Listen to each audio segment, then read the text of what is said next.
Welcome back into the huddle. Georgia Tech heads to Raleigh. First ever meeting between these two back in 1918. Yellow Jackets rolled 128-0. I don't think it's going to play out like that today. Call me crazy. Certainly no quit in this Pack team. Wolfpack have trailed in the second half in 5 of their 7 wins this season, including each of the last 2 games. Their 5 such wins are second most in FBS behind only Louisiana. Earlier this week, Coach Dave Dorn spoke on his team's ways of finding wins. Our game up at Syracuse, I was very proud of the way our guys hung in there and battled back and the adjustments that were made by the staff. As I've said many times this year, we've found different ways to win games, and that was our 5th game that we've come from behind and won. I think that says a lot about the grit and the resolve and connection that these guys have with each other and the way the staff can work together and just overcome difficult moments in games. It's a special group. Georgia Tech, the Pack finding ways. They're going to need to find a way to slow down this Georgia Tech team that is coming off a big win against Duke. And when I say big, 56 points big. That's how many Yellow Jackets scored. And that's the most since they've scored in a game since 2018 when they put up 66, hung that on Louisville. Georgia Tech also put up over 500 yards of total offense in the win over the Blue Devils. Coach, does that mean we should expect a shootout in this one? It could be. You know, I'm excited about Georgia Tech and finally unloading a little bit on offense. They do have some great players in Sims and Gibbs, and hope Gibbs is okay to play today, but he's got a backup running back, Smith, who's doing well. So they have started to move the ball on the ground in more of a traditional way, and they're throwing the ball down the field. Sims obviously is a great athlete and can get a lot of running game for you. So I hope it'll be a shootout because I love those kind of games. If it's close at the end, you got to maybe give NC State the nod because of how they have played, you know, from behind in the past. In close games, they've played so well. Had 2 QBs that have done a super job, but it ought to be a fun game to watch today. Hey, Coach, you're speaking my language with shootouts. I'm with you. I'm all about a bunch of points, great offenses going at it. And when you look at this NC State team, guys, they could easily be 3-7. You look at them, they average 31 points a game. They give up 31 points a game. They allow more yards on offense on the defensive side of the ball than they put up their own offense. So this team, like we've said time and time again, they find ways to win. They find ways to stay in games. They're so resilient, so well coached to know they're never out of it. So I think that's, if we see that today where it gets close, like Coach just alluded to, I think you have to get the edge to NC State just because they've been there, done that, and won a bunch of football games a bunch of different ways, EJ. Yeah, well, I think this game is more of a matchup, you know, the defensive line for NC State getting after Sims, you know, at Georgia Tech. And as you saw a few clips ago, Sims is so resourceful in the pocket, guys, and he's strong. He can, you know, he can obviously make all the throws, but when his legs come into action, and that's where he can be dangerous. And I feel like you add that to Gibbs and to the other running backs that they have. I mean, that's where they have that 1, 2, 3 sometime punch. But I think the biggest thing when you have Aleem McNeil, a guy that can get after the quarterback, and then you got a big linebacker, Peyton Wilson, who's flying all over the field, sideline to sideline, and coming up with tackles and doing a great job on coverage. That's where you can probably give that advantage to NC State as well. It's been an interesting one. The Pack 5-0 against teams not ranked in the AP top 25, whereas Georgia Tech has won the last 3 in this matchup. Something's got to give. Stay tuned in that one. Let's go across the ACC now, starting in Raleigh. Georgia Tech takes on the Wolfpack, 4 p.m. here on ACCN. Let's toss it over to Airport. Thanks, Jordan. We got a matchup between NC State and Georgia Tech, and there's a couple defensive linemen in this game that, as a former offensive lineman myself, I would not have wanted to face these guys. For Georgia Tech, their defensive end, number 42, Jordan Dominic, was the ACC Defensive Player of the Week last week. He had 2 sacks, 2.5 tackles for loss, a forced fumble, and a fumble recovery. For the Wolfpack at nose guard, number 29, Aleem McNeil, has been an absolute force in the middle. This is a guy that is going to play for a long, long time on Sundays. He's got an interception return for a touchdown this year, but that's not all he does. He occupies blockers on every play, keeps guys off the linebackers, and that's what NFL scouts are drooling over. Back to you, Jordan. Let me inform you that Wolfpack Twitter is always watching. So be careful with your pick here, but then again, you think like the fans, you end up sitting with them. Georgia Tech, NC State. Eric, where are you going? What? NC State's defense is going to have to win them this football game. You've got a dynamic player in Sims who just really can light it up. I think they step up to the task. I'm going Wolfpack. I have no idea if Georgia Tech can score as many points as they scored last time, but if they score half as many, they got a good chance of winning. I'm going Georgia Tech. My man, Coach Collins, is going to get them rocking and rolling. Oh, I'm going Wolfpack, guys. Just so y'all know, I'm going NC State right here. I think they're going to win this game convincingly. I think Georgia Tech had, some opportunities last week to get a bunch of points on the board, but they got some long corners. They got some really good linebackers, Peyton Wilson and got Aleem McNeil. NC State's going to win this one. You had me, EJ, at ooh. I love it. Georgia Tech, NC State. Welcome back into the huddle. We look down to the field. Bailey Hockman has quarterbacked this Pac team to 3 straight wins, EJ. Yeah, Jordan, this dude has been playing excellent, man. He had 313 yards last week, 4 touchdowns, 1 interception. He's doing a great job of managing the offense, understanding when to take off and run. Doing a great job also with just making his decisions. I like what I'm seeing from Bailey. Bailey Hockman figures to play a big role 30 minutes away from kickoff. All right, we're going to step away for a second, but Georgia Tech and NC State, we're getting closer to kickoff.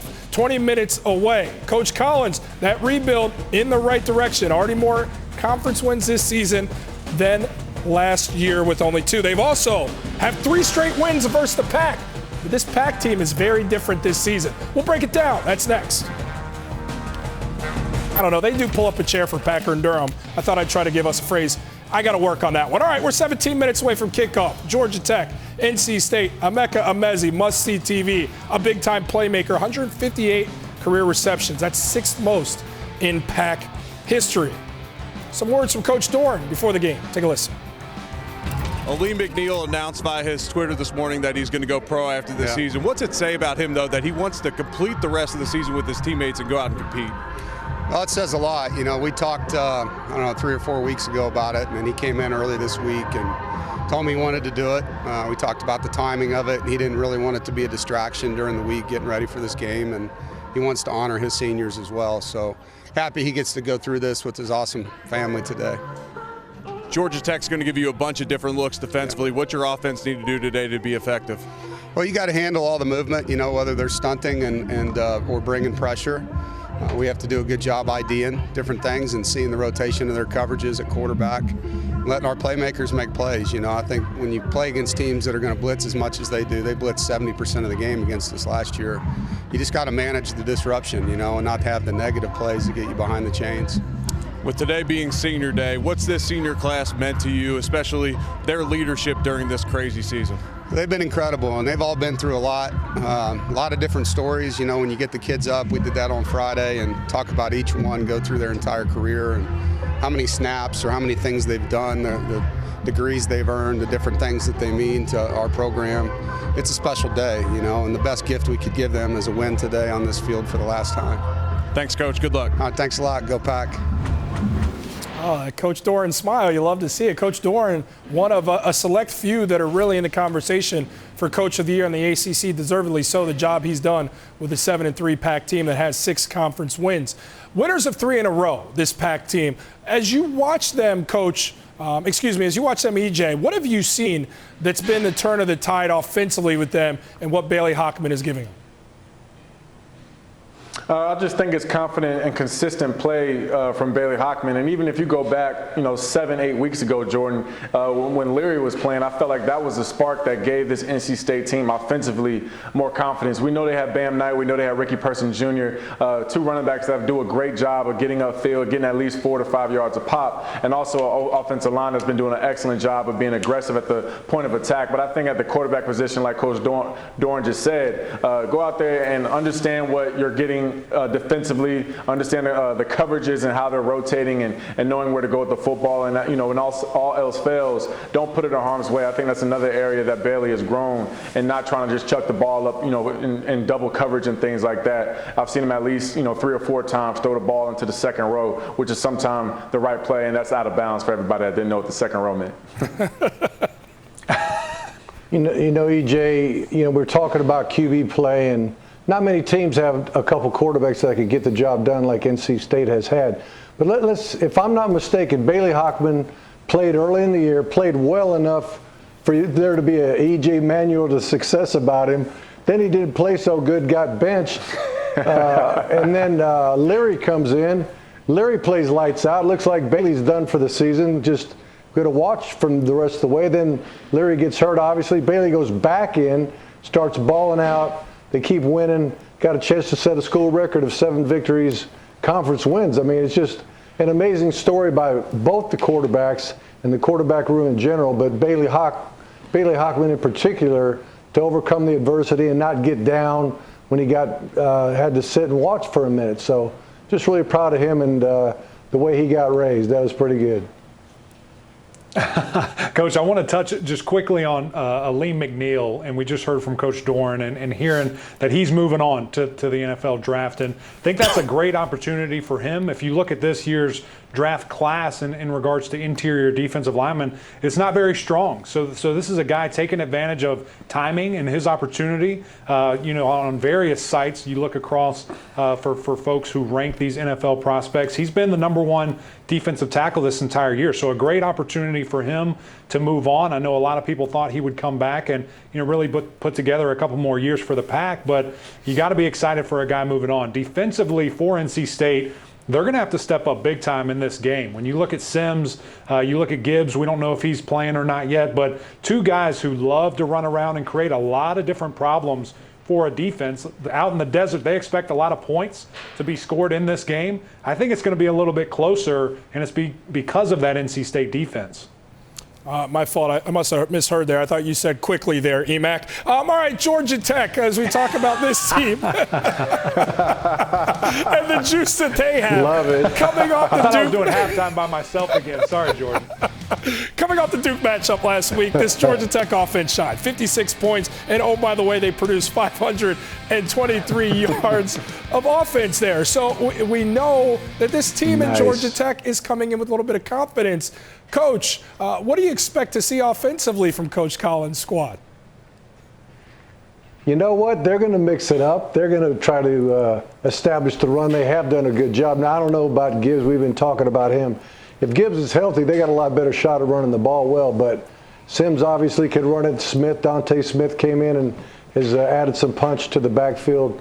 But, Sims, I think they've been smart in limiting the amount of times he's been throwing the ball in the game. He's still young. He still makes mistakes every so often, and the more you throw, the more that can happen. But it may be that he has to throw more. And, a week ago, with all that yardage and all those points, I think he threw it around 20 times or less. So let's see if they keep that game plan and allow him to do what he does best, which is run the football. Well, Coach, we've got some news to report there. Jahmyr Gibbs will actually not be in uniform for this game. Jahmyr Gibbs not playing out with a hamstring injury. So, Emac, the floor is yours, my friend. And feel free to take as long as you want. I only was joking earlier. We got about 15 minutes until the kickoff, so y'all just sit back, relax. I got it the rest of the show. But no, when you look at this Georgia Tech offense, they can't turn the ball over, especially against this resilient NC State team that finds ways to win. If Georgia Tech can protect the ball and hold on to the ball, similar to what Duke needs to do this evening, they have a great chance. Obviously, having a superstar freshman like Gibbs not be playing, that's going to hurt you. But, EJ, that freshman quarterback, Sims, he's a special guy.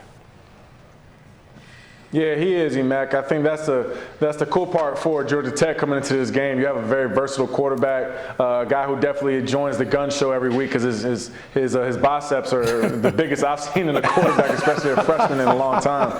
Maybe since Tim Tebow. But beside that, in all seriousness, man, I think just these are all great opportunities for him to continue to grow and learn. Like Coach just said, he still does make a few mistakes where he's trying to play hero ball and kind of put everything on his back and his shoulders when he doesn't have to. Sometimes the best throw is the one that's a check down, or is the one where you're just putting it somewhere where only your receiver can make the play. And there's a few times where you put it in double coverage. But again, I think these are all great opportunities for Jeff to continue to grow and learn. And like I said, when this dude's a junior, he's going to be a problem because he's already a problem now. He's somewhat of a man-child. But in another year, 2 years, with all the development and the successes and the mistakes that he's made in his freshman year, he's going to be even better his sophomore and junior year. Worth noting, guys. Worth noting, this is a Pack team that takes care of business against teams not ranked in the top 25. The Pack 5-0 versus teams not with a number in front of them. So they're very businesslike in their approach in these So we head to the field. Look at Jeff Sims. The arms, unfortunately, are covered, EJ, but he's out there on the field 9 minutes away from kickoff. Could it be a big day for Jeff Sims in this one against a packed defense that gives up over 418 yards per game? Stand by, more fun, I promise you, on the other side as we get close to kick. A look at Coach Dave Doran for the Pack, winners of 3 in a row. We're 3 minutes away from kickoff. Coach Doran has this Wolfpack team playing some really good football. Georgia Tech, however, on the other side, they scored 50-plus points against Duke and generated over 500 yards of offense in that one. It feels like for two defenses that both give up more than 418 yards per game to the opposition that we might be headed towards a shootout in this one. One thing is for certain, it'll be a must-watch, and we will see you at the half. But for now, enjoy the action. We've got Georgia Tech. We've got NC State. Sit back and relax and have some fun. It's Fee Week on ESPN as we continue Jim Valvano's fight against cancer. The place where Jim Valvano became a living legend. Raleigh, North Carolina. Today the Yellow Jackets are on Wolfpack turf. Georgia Tech and NC State next on the ACC Network. Welcome to ACC Network Football, presented by Dr. Pepper. Senior Day inside Carter-Finley Stadium. The Ramblin' Wreck from Georgia Tech in town to take on the NC State Wolfpack. Glad you could join us today on a sunny yet chilly and blustery day in Raleigh. Alongside Mark Herslick and Eric Wood, I'm Chris Cotter. Mark, we just wrapped up what was an unbelievable November and very interesting for the Georgia Tech Yellow Jackets. They had to wonder in which they would never, ever play football again. Well, this November football was really fun to watch for a lot of teams, and watching is what Georgia Tech did. Most of it. Pitt game was postponed, then the Miami game was postponed. They ended up having 3 weeks off where Jeff Collins was like, look, we need the team bond. Let's do some dodgeball, some kickball, and rest. And rest is what they did, and they came back out and put 56 points up versus Duke. And Jeff Sims, 3 touchdowns, 100 yards rushing in that game. And look at the improvement from year 1 with Jeff Collins to year 2 with Jeff Collins. Still not improving the record. Look to do that today. But passing yards, third down conversions, and scoring is all up and taking a lot of pressure off that Georgia Tech Yellow Jacket defense. Yeah, Tech's looking for their 4th win of the season. NC State's looking for their 4th win overall, and they're doing it because of the play of resurgent junior quarterback Bailey Hockman. Yeah, Bailey Hockman is a guy who started off this season really because Devin Leary, who was their #1 guy, had COVID-related issues. Bailey Hockman started the first 2, then sat out. Devin Leary got hurt. Bailey Hockman's right back in there. And Tim Beck, the offensive coordinator for this NC State team, came in this year and wanted to throw the ball downfield more, and he got his guy in Bailey Hockman to do that. And watch out for the dynamic receivers there. Thomas, Emeka Mezi, Devin Carter, and Kerry Angeline. All these downfield are great. And no better week than last week for Bailey Hockman against Syracuse. 4 passing touchdowns, a career high for him. Yeah, you know, NC State has been on a roll, as we're mentioning, and they've largely been unaffected by COVID-19 this year. Not so for Georgia Tech. Eric Wood is on the field, has more on the Jackets situation today. Georgia Tech will be without a number of their key contributors here tonight on offense. Star true freshman running back Jahmyr Gibbs will be out tonight. He leads the team in rushing yards and also catches. Defensively, they'll be without their top 4 defensive ends, including Jordan Dominic, their defensive end, who is the ACC Defensive Lineman of the Week last week. Also out, cornerback Trey Swilling and nickel Caleb Oliver. What was already going to be a tough matchup against this NC State passing attack just got even tougher. Back to you, Chris. Thanks, Eric. You can see the players there, especially on the defensive side of the ball. Gibbs had that hamstring injury last week. Weren't sure whether he'd be able to go. They are deep at the running back spot, but not so much on that defensive line and in the secondary in terms of players with experience, as you see Coach Collins, and that's one of the things.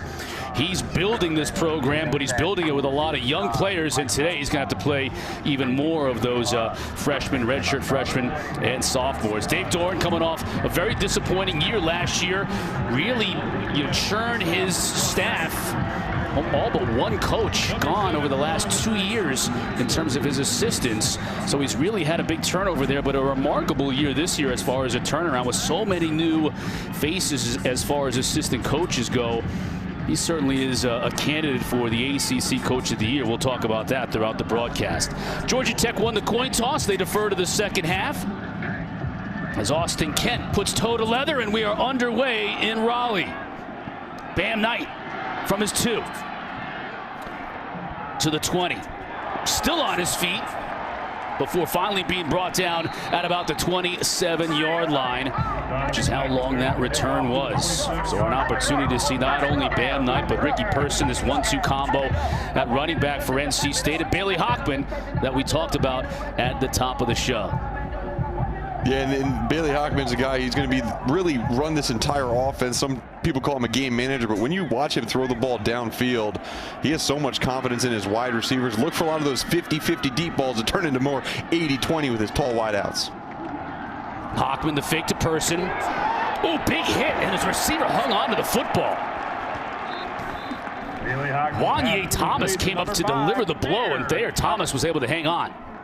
Yeah, look at the completion percentage. Over 60%. His grade was fantastic last week. 74% completions last week. And Bailey Hockman's a guy that might not be a household name, but he has done nothing but produce for this NC State offense. Wanye Thomas, the man who made the hit on that play, is down. That's the last thing Georgia Tech needs to see right now. We'll check on Thomas when we come back.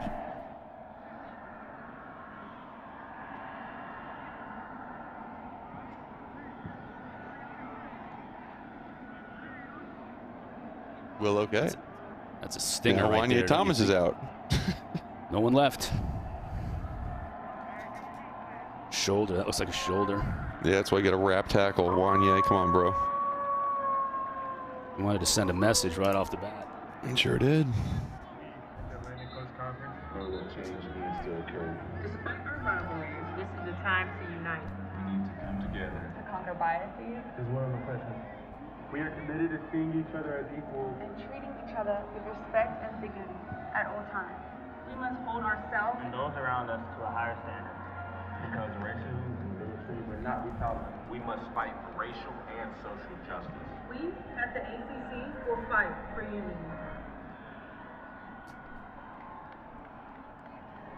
Fans, today's military appreciation game is presented by PNC Bank, the official bank of NC State University in athletics. And it's a depleted secondary for Tech today, and they can least afford to lose one of their starting safeties in Wanye Thomas. First down on that first play. Bailey Hockman now rolling out, getting pressure on the edge, just has to throw this one away. Bailey Hockman pass is incomplete, intended for number 86. True freshman Jared Ivey on the pressure there. Let's take a look at the injury. Yeah, right there. Looks like that head just pinned against the nerve a little bit. That left arm might have gone a little numb, but done a strict test on the sideline with the training staff. Looks to be okay. I expect to see him back in this game. He is back already in on this play. 2nd down and 10. Hockman, they give the Person in the backfield, brought down. David Curry from that middle linebacker spot making the TFL. David Curry's a guy we're gonna call his name a lot today. David Curry is a guy that when we talked to Andrew Thacker, the defensive coordinator, he said, look, man, he's not going to be the most impressive body guy, but he is almost 100% on his reads, and he makes tackles in the backfield just like that, setting him a big 3rd and 13 for NC State on this opening drive. Curry in his 6th year here at Georgia Tech, son of former Atlanta Falcon Buddy Curry, the leader on this team. Now 3rd and 13. Tech brings pressure. Hockman flushed out of the pocket. He's just going to have to throw it away. So as E. Wood talked about in the open, Georgia Tech severely depleted on defense coming into this game, forcing NC State to punt on their first offensive possession. Yeah, and good 3rd down call. And it's, again, number 6, David Curry, applying the pressure directly up the middle. Made a really good move on Joe Skullthorpe, the center, and right in Bailey Hockman's face. With all those guys out, Chris, I mean, just to be able to go force a 3 and out on the opening drive, I mean, going to be a lot of confidence built for this Georgia Tech offense as they take the field. Trenton Gill back to punt for the Wolfpack.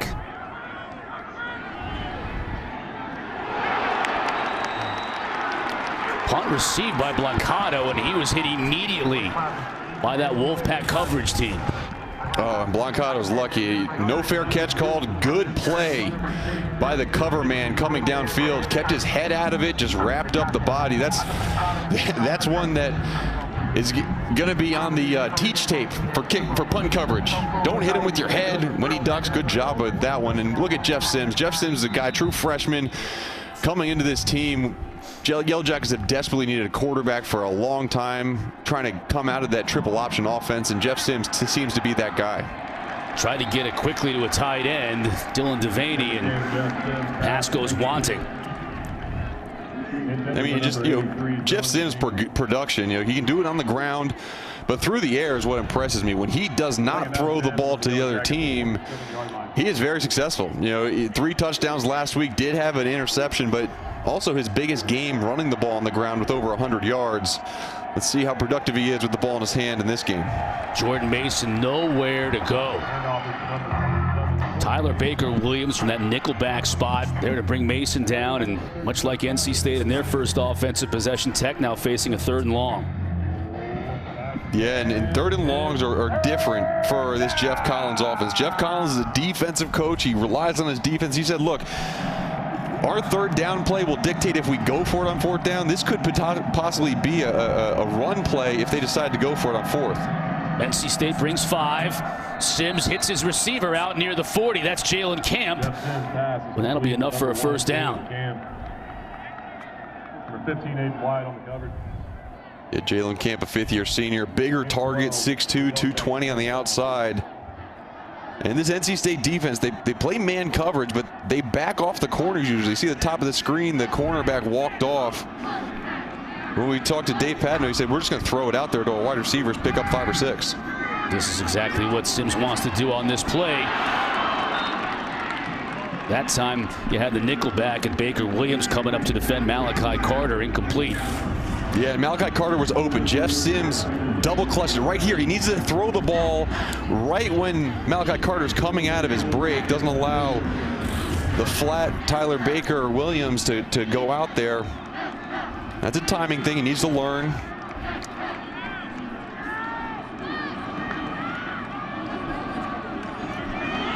Give to Mason, has a big hole. Gets into that 2nd level. It'll bring up 3rd and short for the Jackets. Yeah, Tanner Ingle on the stop. I was going to say barely 3rd and short. Thanks to Tanner Ingle. He is one of my favorite guys to watch on any defense. I mean, he is a guy that when we talked to Coach Tony Gibson, he said he is like a car wreck every single time he gets on the field. Like he's 70 hit car somebody. wrecks a game for every snap. That's unbelievable. And he's not even that big. He's 5'10", 182 pounds. Mason in the backfield. He's going to get brought down. Tech will not be able to convert this 3rd down. Peyton Wilson, the emotional leader, leading tackler on this defense, making the stop. Well, not only leading tackler on this defense, he's leading the ACC in tackles per contest. And those 2 guys that just made the last 2 plays, Tanner Ingle and Peyton Wilson, are phenomenal players. We have to keep an eye on Peyton Wilson's left shoulder. It looks like he's holding it kind of gingerly, but those 2 guys lead this Wolfpack defense. Presley Harvin back for the Jackets, one of the top punters in the country, and that's exactly why right there. Another inside the 20 as Thayer Thomas makes the catch. NC State with their 2nd offensive possession when we come back. Still scoreless here in Raleigh.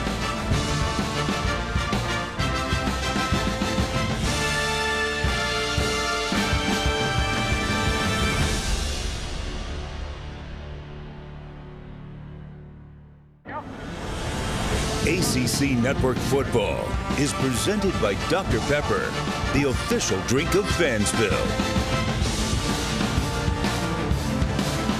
How do you keep your team focused when they hadn't played a game in pretty much a month, having 2 games postponed? Kickball, dodgeball, wiffle ball. Coach Collins was trying everything he could, Mark, under the sun to keep this team loose and keep them away from the grind without having a game to kind of get rid of some of that angst. Yeah, and listening to him talk about the kickball, they also played dodgeball. I mean, he was fired up. He used the word ridiculous to describe those events probably 6 or 7 times in our conversation. They were ridiculous, and I just absolutely loved it. Whoa, this is ridiculous, hit on too. The pass play out in the flat. That was a ridiculous hit by Zamari Walton. Complete, forward pass. Second down. See this backwards. It looks like it did travel forward. But good hit. I mean, just understanding the setup. Emeka Emezi is up and there Thomas is back. That looks like screen. It's a way to read it and attack it. Look for maybe a smoke screen and get someone to go downfield off of that later in the game.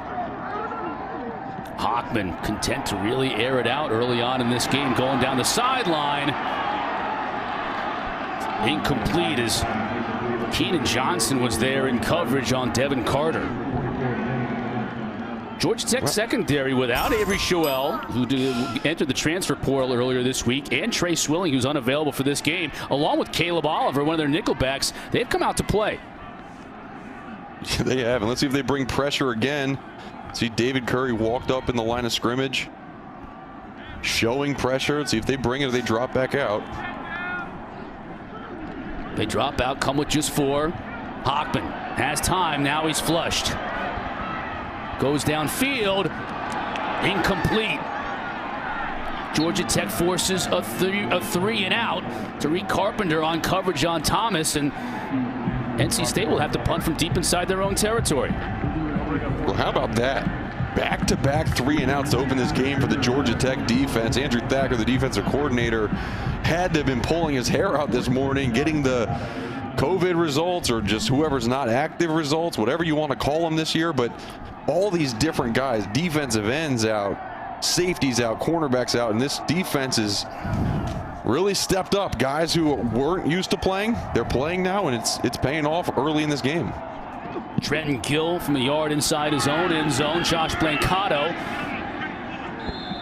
with the fair catch at his own 38. Good punt from Gill. Georgia Tech will take over from that spot. We'll have a women's basketball doubleheader Thursday night right here on the ACC Network. Wake Forest hosts 3-0 North Carolina and Winston-Salem at 6 Eastern. Then 22nd ranked Syracuse goes down to Miami. You think they're upset about that trip this time of year? To take on the 2-0 Hurricanes. You see that on your schedule. You're in Syracuse, New York, like, a December trip to Miami. This will work out nicely. You almost kind of wish it was a January trip to Miami, though. Sims with time. Now it breaks down. Now he's down. Tries to throw it and does get rid of it. The ball's on the turf. The officials are going to come in now and call it incomplete. Yeah, I think it should be incomplete. He was throwing the ball, but so we had questions about Peyton Wilson after that last hit, whether his shoulder was okay. It looks like it's okay. Peyton Wilson, number 11 at the top of your screen. He was in a little bit of a delayed blitz and saw an opening, and I mean, he dipped and leaned, and great job getting to the quarterback. Peyton Wilson, 98 tackles on the season, 10.8 tackles a game. The previous play, it's under fantastic player.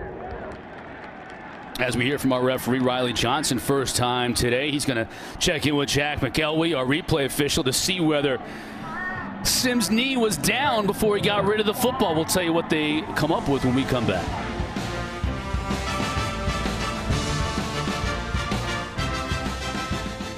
McElwee determined that this call needed to be overturned. Not an incomplete pass as it was called on the field, but a sack. Check out the knee of Sims. That right knee did touch the ground, and Wilson will get credit for a sack. So second down and long, and Mason trying to make some hay, and does initially break the first tackle and picked up a chunk of that lost yardage. Big ol' Ali McNeil from that nose tackle spot making the tackle.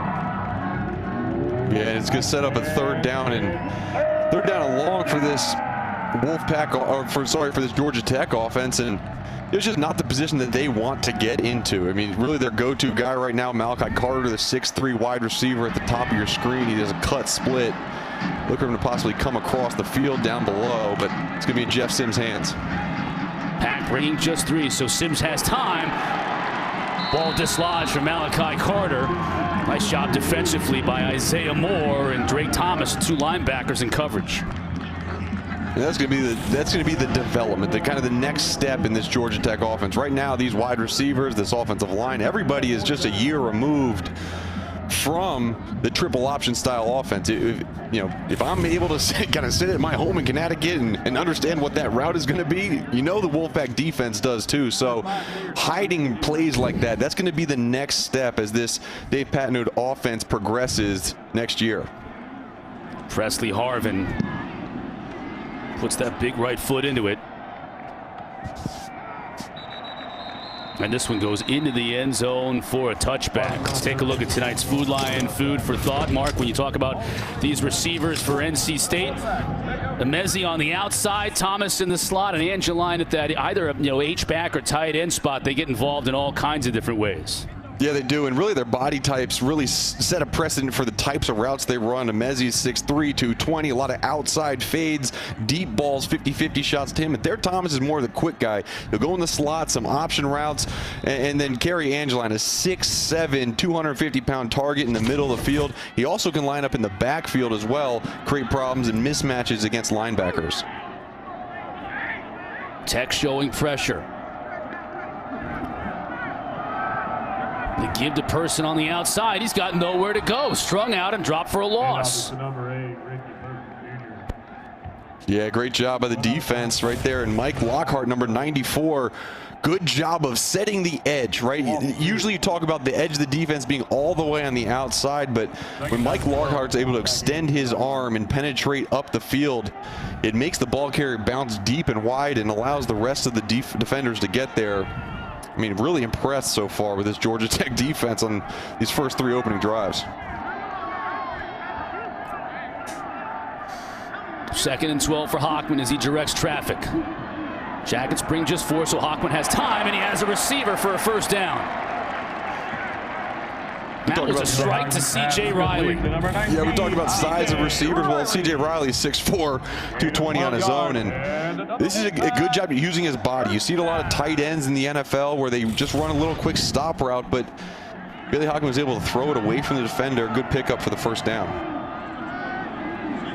Hockman took the low snap. Got it to his back, was able to pick up a good 5 yards. Ricky Person, the junior from Wake Forest, North Carolina. Person and Bam Knight formed this 1-2 combo for NC State. Haven't seen Knight at the tailback spot. It's been primarily Person. Quickly outside. That's Porter Rooks, a true freshman. He's going to be close to when he gains another first down.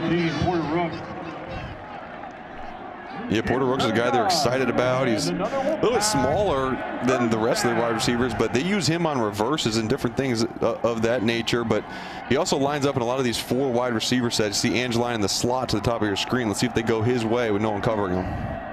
Hockman quickly into the flat. Taking what the defense gives him again to Porter Rooks. Gain of about 6 on the play. And NC State wants to go tempo. One thing that Georgia Tech does, and Andrew Thacker, their defensive coordinator, man, they rotate a lot of players in. And we talked with NC State earlier in the week, and Tim Beck, their OC, and he said if we can go tempo and prevent that type of substitution, it's what they're going to try and do. And they were able to do that successfully on those last couple of plays. Another injury here for Georgia Tech. Antoine Owens on the defensive line. They cannot afford any more players to go down. While the staff looks at Owens, let's send it back to the studio and my man JC. What's going on, Jordan?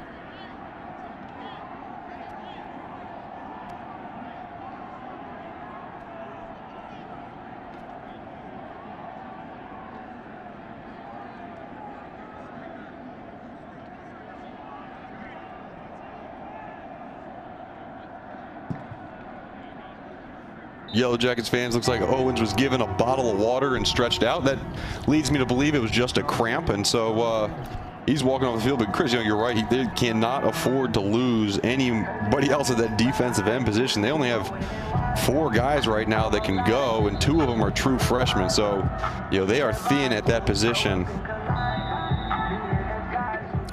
If you're just joining us, Georgia Tech announced before the game 10 players unavailable for today's game. In addition to guys like Sims who are out with injuries, so they are depleted on both sides of the football. Coming up to at least slow down the ball carrier was Tariq Carpenter. And Person was able to keep his feet and gain maybe a yard on the play before Quez Jackson finally brought him down. Person loses a shoe. 1 yard. And it's kind of like they're playing with 7 linebackers on the field. I mean, Tariq Carpenter, he's 6'4", 230. I mean, all these guys in this Georgia Tech defense, they have recruited size and length. And it's interesting, guys like Tariq Carpenter, he may very well find himself playing linebacker at the next level with that size. 3rd and 5. Hockman downfield, has a receiver and a first down.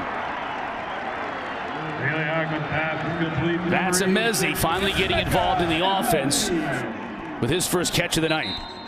We talked about Emezi running some downfield, out-breaking routes, and I mean, he is such a big body. So often it looks like he's pushing off of defenders because he's just, using his body, but he's so strong and so big and has really developed over this past offseason. And he's making these 50-50 balls look like 80-20 balls when they're in the air. Man, Tariq Carpenter, he's down for Georgia Tech while the staff looks at him. Let me remind you, coming up next, I just mentioned that dual threat quarterback Tariq King in number 10 Miami in a must-win situation for the Hurricanes if they want to somehow find their way into that ACC championship game. They're going to square off against Duke. Our ACC Network primetime matchup presented by Geico comes your way tonight at 8 o'clock. De'Aaron King, he has made all the difference in the world for them offensively, hasn't he? Well, it's amazing what a quarterback can do when you have one versus when you don't have one. And that's what Miami really lacked over the past 2 years, really. Just could not find a quarterback that, A, could stay healthy, could do the right thing, or could learn the playbook. Well, De'Aaron King came in and transferred from Houston, and he has done everything. He has done that, and he has done more. And top 10 Miami team. I mean, it's been a long time since we've seen Miami end the season in the top 10. Looking to get another win to cap this one off versus Duke. Tariq Carpenter walking off under his own power. We saw Wanye Thomas injured on the first play from scrimmage tonight. He came back after a shoulder injury. Carpenter looked like he was maybe grabbing a hamstring. Already without, as I mentioned, Avery Shoel, who entered the transfer portal earlier this week from that safety spot. Trey Swilling not available, starting cornerback in this game. We'll see if Hockman can exploit it. Bam Knight spins his way, still on his feet, give him about 6 yards. Wesley Walker brings him down. Yeah, and it's interesting. Andrew Thacker, the defensive coordinator for Georgia Tech, he does not want his cover guys covering for too long. He's sending a lot of cornerback pressures, safety pressures, trying to get the ball out of Hockman's hands. Knight eludes a tackler, picks up a first down. A good run on second down, so we saw a lot of Ricky Person. He lost his shoe on a tackle earlier on in this drive. No problem for Tim Beck, just put in Bam Knight. Fake tonight. Hockman has pressure up the middle. He's going to go down.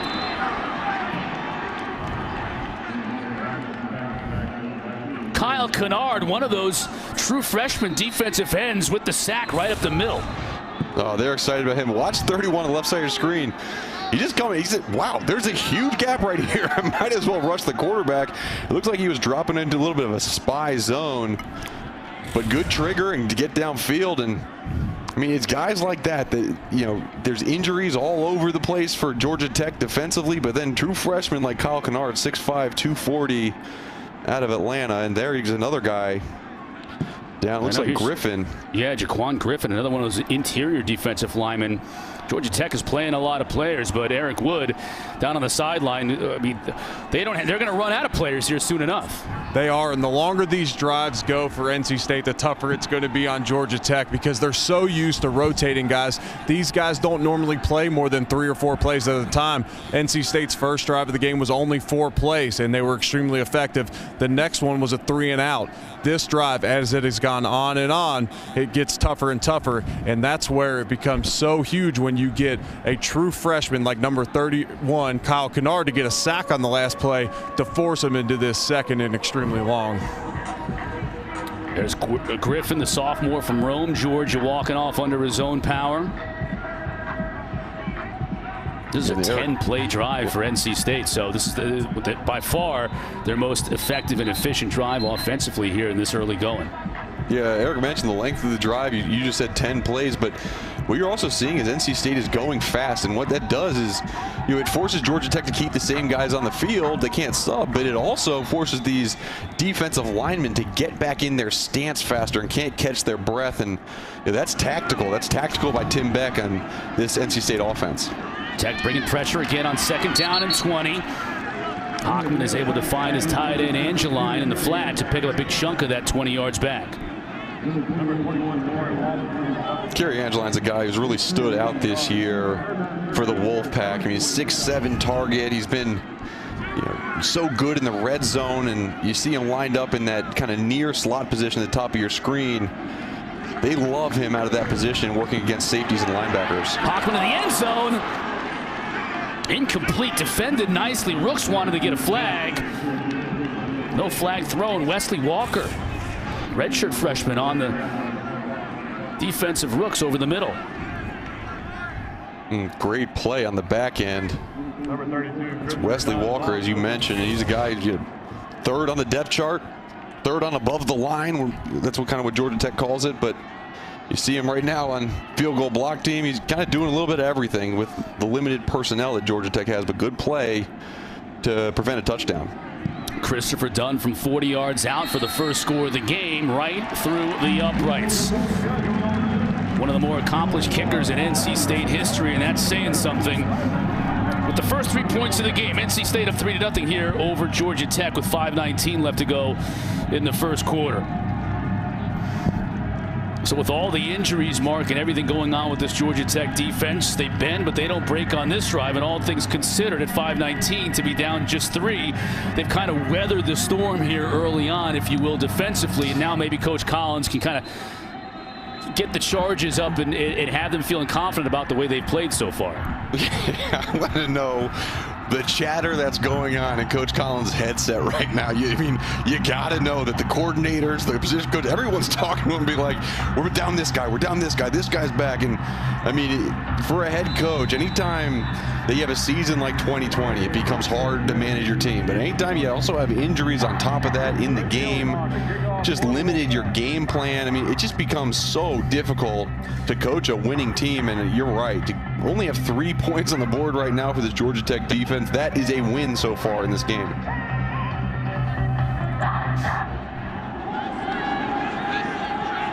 Dante Smith to receive the kick, fair catch. Georgia Tech will take over from their 25. Get the latest news and information from around the ACC every weekday morning at 7 a.m. Packer and Durham. They'll also have special guests from around the world of sports. Weekdays at 7 a.m. on the ACC Network and on the ESPN app. Jeff Sims back on the field for the Yellow Jackets. This true freshman quarterback from Jacksonville, Florida, getting better and better every week. Fumble. And NC State, the player can't even believe it, because it looked like Drake Thomas was going to fall right on top of it, and he just dove over the football, and Georgia Tech retains possession. Gosh, watch 32. Devin Betty the ball's right there, goes right between his legs, and somehow winds up in Dante Smith's hands. I mean, it just that's Thomas, right? It disappeared for a second. Where'd it go? Sims, will he tuck and run? He won't go very far. And the ball is on the ground again. And the officials are going to rule that Sims was down.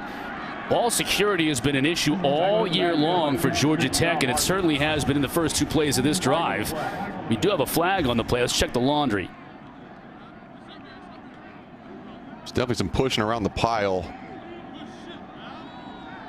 You wonder if, maybe punch was thrown or something, but that flag came late, right as everybody scrambled around the pile. It is. It's going to be a dead ball, personal foul against Georgia Tech. That's our first flag of the game.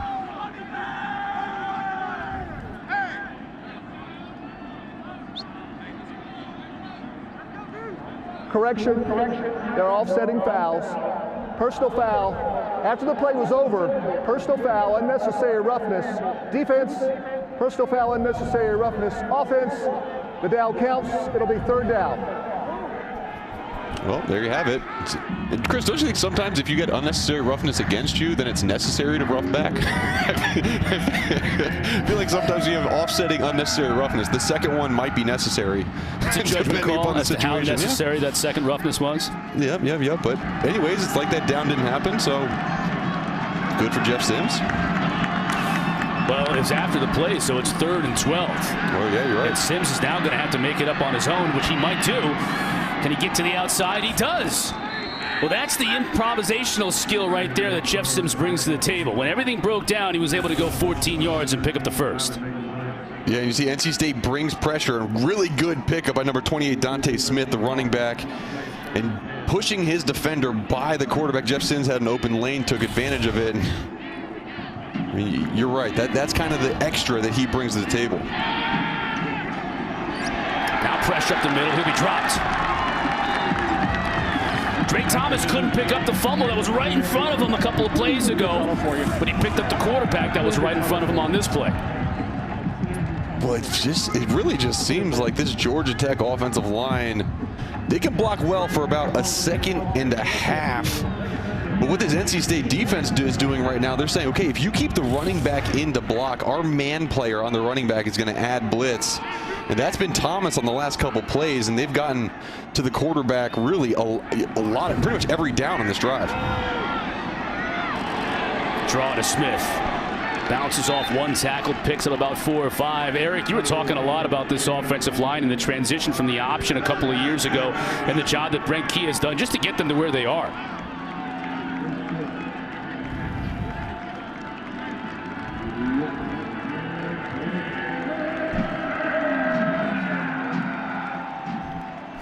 We'll check in with Eric Wood in a little bit.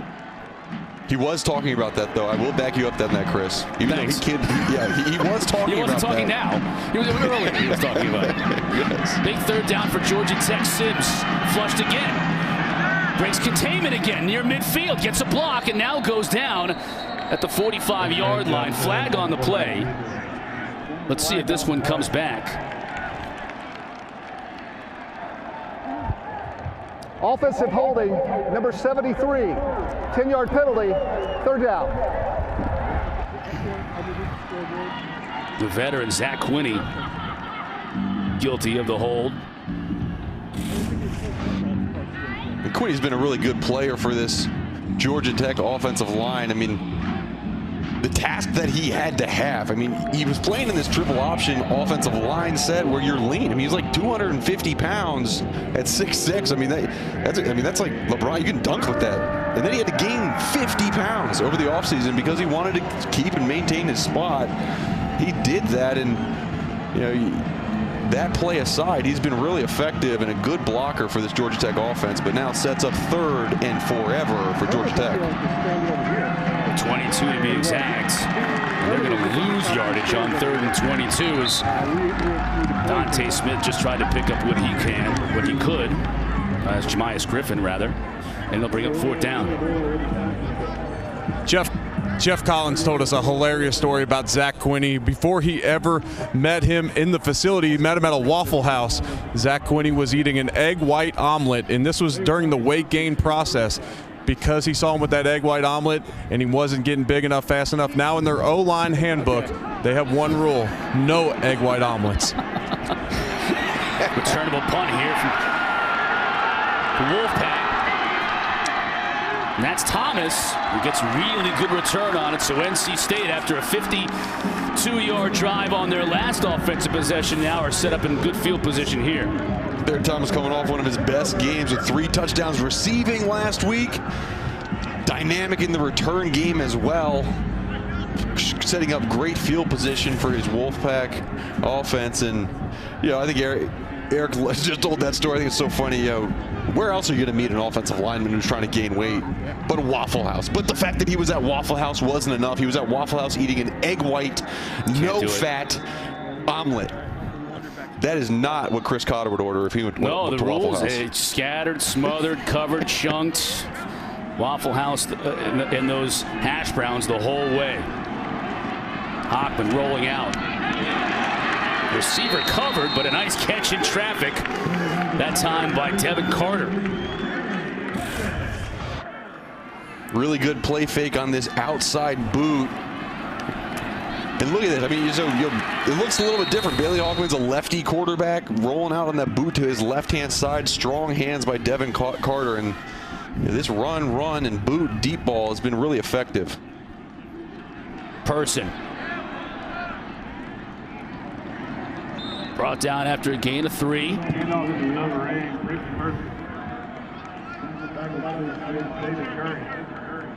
know, it's funny, Chris, these two running backs that NC State has, neither of them are going to be in the top 10 or top 15 of running back carries or yardage, but combined, they're right up there. I mean, these guys combined for 127 yards per game on the ground, and sometimes it's one or sometimes it's the other, but usually both of them are very effective throughout a game. Both highly recruited out of high school. Persons had some injuries at NC State here on the receiving end. Makes a player miss into the red zone before being pushed out of bounds by Jared Ivey. Well set up screen. Understood that it was a little bit of a man-to-man coverage by Georgia Tech. Got the back out there and just too far for the inside linebackers to run to get there, but they're going fast again at the end of this quarter. And they won't get the play off before the quarter ends. NC State now 2 drives in a row where they've been able to move the football. They're up 3-0 as we head to the second.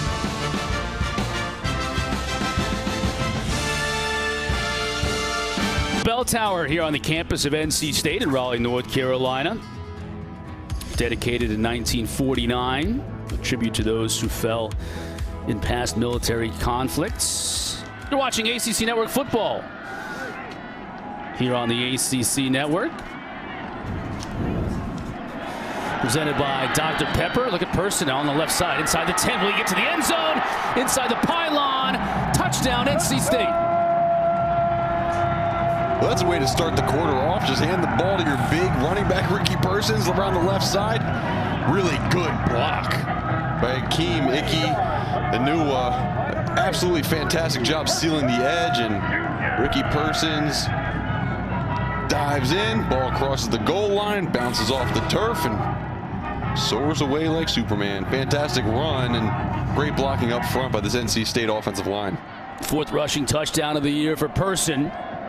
Done on now for the PAT, and you get a feeling that NC State is starting to feel themselves after a couple of drives. 1-4 plays, the next 3 plays, and since then they've had 2 scoring drives, and this touchdown run by Ricky Person just starting to physically get the better of Georgia Tech here early on in Raleigh. Yeah, especially on that last touchdown run. I mean, you have NC State's top offensive lineman in Akeem Ekwonu against a backup or 3rd string defensive end. I mean, that's how you get the edge of these defenses, and look for a lot more of these outside stretch runs by this NC State offense. I can picture it now. It's just gonna be stretch, bootleg off the stretch, shot downfield, and I think that's the way this game is gonna go for NC State.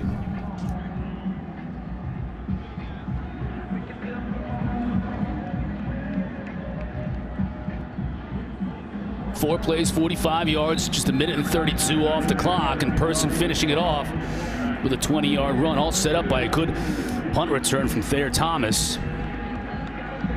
That's Dante Smith to receive this Christopher Dunn kick.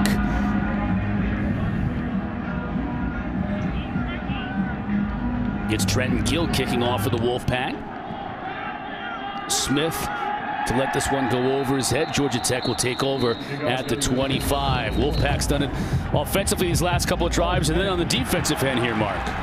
Yeah, and they have. And, we haven't called this guy's name a lot of times, but Lee McNeil, big number 29 in the middle, is allowing a lot of these ball carriers to bounce to the outside. And Peyton Wilson, Isaiah Moore, Drake Thomas, all these guys are making good plays on the ball. And I mean, just really, really excellent job by this Wolfpack, and Tony Gibson is calling a fantastic game, understanding the limitations that this Georgia Tech offense has, especially without their top playmaker, Jahmyr Gibbs, at running back. 4 TFLs, including 2 sacks for NC State. Pressure up the middle again. Sims rather gets away from it. Behind his receiver. Yeah, we just talked about number 29, Lee McNeil, big guy up front. Really good job on the guard, just pushing him, pulling him back, getting around him, and forcing the quarterback off the spot. But, you know, Lee McNeil, he's a guy, he was a linebacker in high school. Now he's 6'3", 300 pounds. He was not a 300-pound linebacker, but he was about like 250, and he's playing running back and linebacker. And we talked to some of his teammates, said, you know, he is not only strong, but he is one of the best defenders in college football because of his athleticism. Mason picking up 4 yards this morning on Twitter.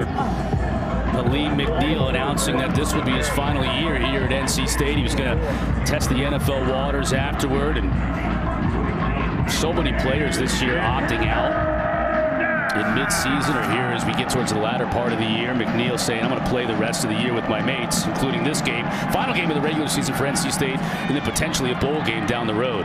Sims trying to get the first down on his own, and he does. He's just been a one-man show for this Georgia Tech offense, running the football and trying to make things happen on 3rd down. He has, and, you know, honestly, I was trying to watch that play down the field. I want to see how much his wide receivers were working for him, and quite honestly, after they hit their 5th or 6th step and the ball hadn't come to them, they pretty much stopped. I mean, there's nowhere for him to throw the ball. Not necessarily because the defense is playing so well. The wide receivers are kind of quitting on these routes. So Jeff Sims has to do it himself. Mason toward midfield. Jakeem Harris brings him down, but not until a big run from Jordan Mason, who's been banged up much of the year. He's finally healthy now, and Georgia Tech certainly needs him with Jahmyr Gibbs out. Yeah, that's senior captain Isaiah Moore. Richard Jr., I'm sorry. Fantastic middle linebacker. He calls the plays for this defense. He hopped up relatively quickly, so hopefully he's all right. But you know, you talk about this NC State defense, when you game plan against them, you almost throw out your inside run plays because of Lee McNeil on the inside and then Isaiah Moore right behind him. Both of these guys can not only cause disruption, but make big tackle for losses. And so all the run game that really is successful versus this NC State team is outside. It's bootleg, it's trickeration, it's screen plays because they are so stout up that middle.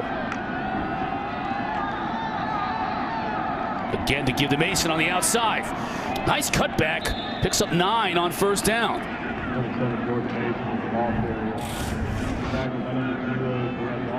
Yeah, and Jordan Mason, you might not be the starter, but he's no slouch at all. Fantastic year last year, a couple good games this year.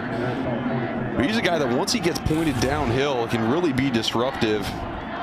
I just called him Jordan. All his friends, teammates call him JP Mason on that run. Big hole again for Mason. Now Tech's picking up chunks in this run game. And watch his shoulder pad level. When it comes to the contact point, he dips down and he provides a low surface area for defenders to tackle him. All you can tackle are his legs, and he's got big, powerful legs. He was hurt, now healthy this year, and getting a lot more carries in this game with Gibbs out. Sims with the pump fake going deep. Incomplete. Tried to hit Adonica Sanders into double coverage. You know, it's an ill-advised throw. Just, you know, you got deep 3rd corner and no one threatening the middle of the field, so you got 2 guys over there. This ball didn't hit the ground for a long time. I thought I could tell who came up with it. No one had, but Georgia Tech's going to need some of those shots, maybe not into double coverage, down the field to stretch out the middle of this defense. Sims just 1 of 6 passing to start this game. Got an unbalanced set. This is a run formation. Sims is going to keep it. Has a lot of room. 30, 20, 15. Can he get to the end zone easily? 34 yards on the score for Jeff Sims. All right, well, Jeff Sims might not be successful through the air, but you're seeing what the 1-2 punch of JP Mason and Jeff Sims can do, and brought pressure off the edge from the outside linebacker position. Sims saw it. He pulled the ball. Really good read on that true read option. And you saw his speed. I mean, he's so tall at 6'3", 6'4", that he looks like he's not running very fast, but he ran away from this entire NC State team. And just like that, Chris, we got ourselves a game. Gavin Stewart with the PAT splits the uprights. We do. NC State's lead now cut to 3. Jeff Sims has been doing it with his legs more than his arm today. Here, he goes 34 yards for the score.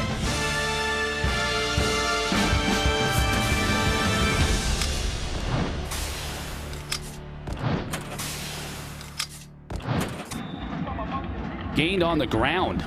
Just over 2.5 minutes, so Tech started throwing the football early on in this game, and it's like these last couple of drives, especially that one, they just started leaning on the run game with Sims and Mason, and it worked. Now down just 10-7. Austin Kent kicking off for the Jackets. Bam Knight from his 5. Outside, 30. Stays in bounds and then dropped at the 35. Do have a flag down on the play. Let's check the call from Riley Johnson, our referee. During the return, holding by number 33 on the return team. 10-yard penalty from the spot of the foul. First down.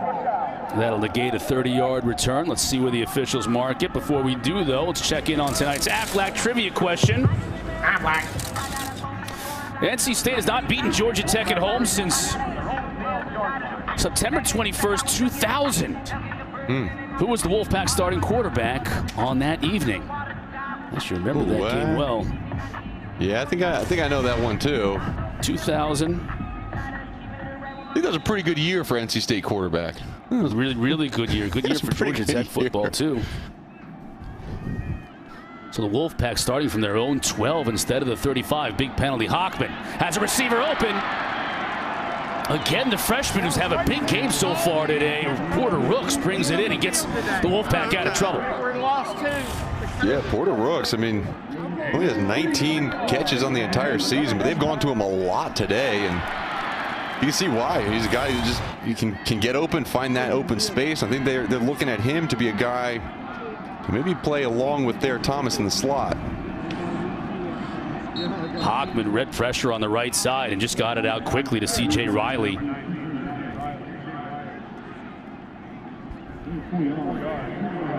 Hockman started the game 1 for 6. He's completed 9 of 10 since.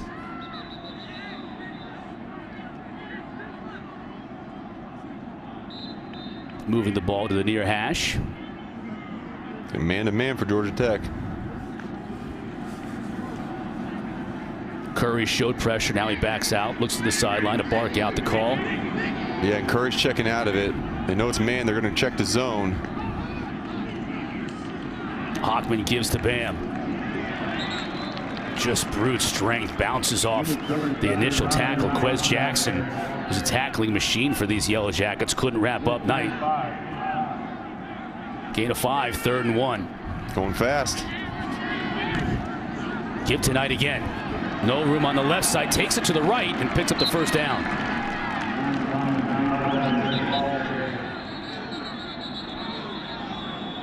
Whistles all over the place. Got a Georgia Tech player down. Injury timeout. Another injury for the Yellow Jackets. We'll check on this when we come back.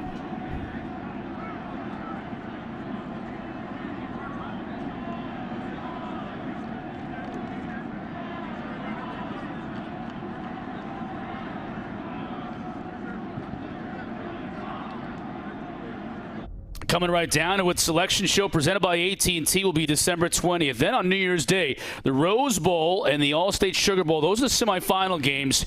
So basically from 5 o'clock on, camp yourself in front of the television like we've always done in our lives on January 1st. And then the National Championship game presented by AT&T on the 11th, 10 days later. I'm going to be planted on December 20th just to find out who gets in. It's going to be really interesting. You know, Clemson, they played tonight against Virginia Tech. Notre Dame is beating Syracuse right now, and Alabama plays tonight. Florida's playing Tennessee right now. And more importantly, Bailey Hockman's hitting guys downfield. He just keeps chucking and receivers are coming down. That was a perfect pass. And C.J. Riley now sets up NC State, who wants to go quickly after a 35-yard pitch and catch. Bam, scores. Bam, bam. Bam Knight in the end zone. Love it. Bam Knight's a guy who just He scores lots and lots of touchdowns. Eight rushing touchdowns on the season. Let's add to that tonight.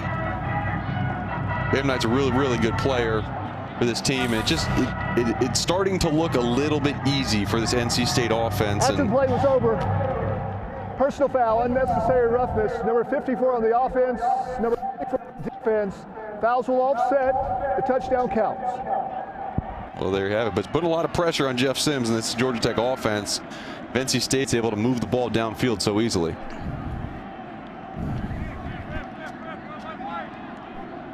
Person with a score, Knight with a score, and NC State gets that touchdown right back.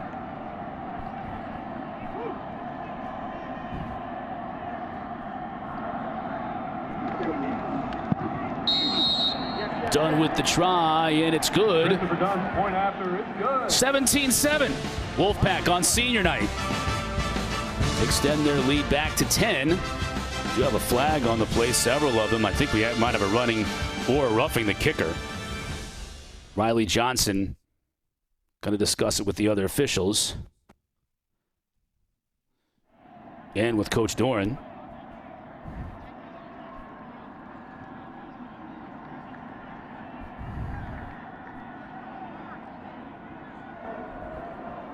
Running into the kicker, defense number 24. The foul is declined.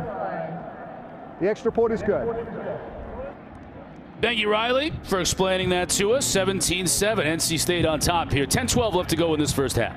Score, Wolfpack 17, Yellow Jackets 7, with 10 minutes and 12 seconds remaining in the first half. In this crushing block from this offensive line. Oh, yeah. And number 79, their left tackle, Ika Mogwanu, does a phenomenal job on that play. Comes off the double team, finishes David Curry into the end zone, and that makes it very easy on a running back to follow him for a touchdown. Yeah, E. Wood has been talking about that guy, Ike Ekwonu, all week and just saying, watch number 79, watch how he blocks. This guy not only blocks well, but he blocks hard into the whistle. They give out bottles of syrup for pancake blocks. This dude's had 81 pancake blocks in his 22-game career. That is out of control. That's ridiculous. Speaking of ridiculous, it's ridiculous that NC State hadn't beaten Georgia Tech at home since the year 2000. Who was the Wolfpack starting quarterback? Phillip Rivers, still playing for the Indianapolis Colts here 20 years later. I think that was an overtime game. Yeah. Mason to midfield. Now he's gotten loose over these last couple of drives, and he's picking up yards in chunks. This offensive line, I'll tell you what, for Georgia Tech, the offensive line, they started throwing the football early in this game, but now they're really starting to establish a new line of scrimmage and open up big holes for these running backs. Yeah, and Mason, 9 rushes, 66 yards. He has been doing a lot, and especially a lot in this second quarter. Sims now tried to get it to Malachi Carter. Well covered on the play by Shaheen Paddle. Yeah, and that ball just didn't come out right. It looked like it wobbled off his hand, and Sims is only 1 for 7 passing in this game, only 12 yards. It's really been rushing. You know, rush first, rush often, and they're just trying to get something going through the air. But it's interesting because, you know, regardless, this NC State defense in this second quarter has been, you know, giving up a lot of rushing yards and still not having to respect the pass. Mason, look at that hole. 40, dropped it to 35. Flag on the play. Maybe that's why the hole is so big. Let's check it. Offensive holding, number 78. 10-yard penalty, second down. Jack DeFord guilty of the hold. Yeah, good play call by Dave Padnott. Understands it's this 3-3-5 defense. If we pull guys, if we bring guys back across the line of scrimmage, we might get some open running lanes. Just got a little too grabby on the jersey there, but look for a lot more of this tight end behind the line of scrimmage, seal blocks, or guards pulling. Sometimes that trips up these 3-3-5 teams, especially if they get down almost in that bear look with 3 guys on the guard, center, another guard. Another huge opening for a Georgia Tech back. This time it's Dante Smith. And we mentioned it, coming into the second quarter, don't run it up the middle versus NC State. Well, Georgia Tech did not listen, and rightfully so. They saw something from upstairs, and they have been just attacking straight up the middle of this defense. Sims right up the middle and got nowhere. Eric, what are you seeing with this offensive line? They're picking up right where they left off last week. This is a Georgia Tech team that ran for 377 yards last week. And when I talked to offensive line coach and run game coordinator Brent Key, he talked about they use shifts and motions and window dressing to create opportunities where it's very tough on the safeties to fill, and that's why you're seeing all these huge chunk runs. They're doing the same thing tonight. And they're going to move back 5 yards. Ball starts. As Quiddy was offside. Offense number 73. 5-yard penalty. Second down. False start against Quiddy.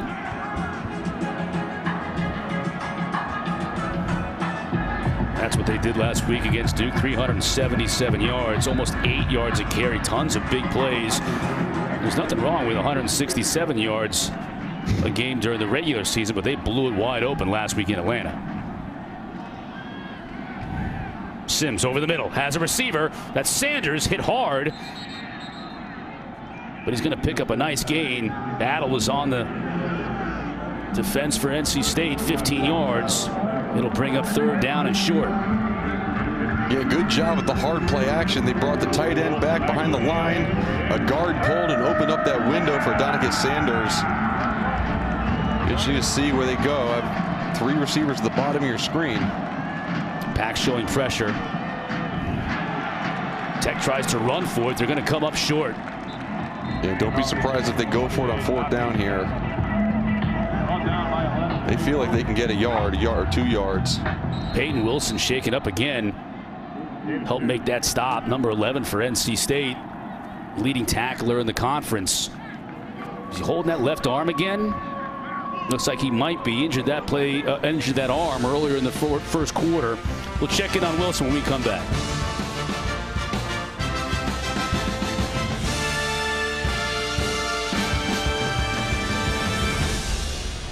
All right, heading back into the game.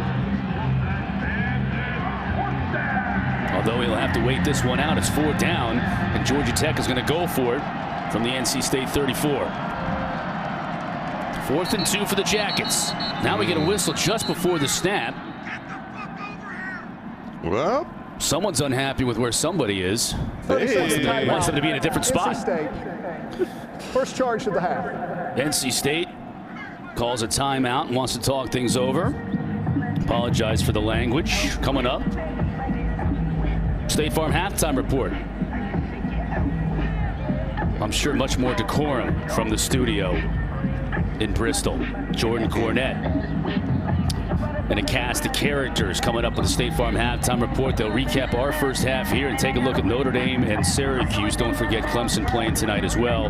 Miami here on the ACC network, so a lot to talk about during the State Farm halftime report in just a moment. That timeout, if nothing else, allowed NC State to get Peyton Wilson back onto the field. At least I would have thought it would have. But now he's coming back off. Yeah, he is not holding that arm real well at all. I think Dave Dorn wants an explanation on that as well. Yeah, Wilson is back off on 4th down. Now Sims coming under center. Just trying to draw him off sides. I really doubt they snap it to him under center. I don't think he's taken an under center snap pretty much all season. Now Sanders in motion to the top of your screen.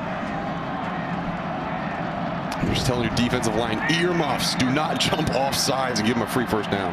Yeah, just 3 seconds on the play clock, and Georgia Tech is going to call a timeout here. Georgia Tech, 30-second timeout. First charge of this half. Well, Peyton Wilson has to wait another play to be able to come back on the field. They're icing Wilson.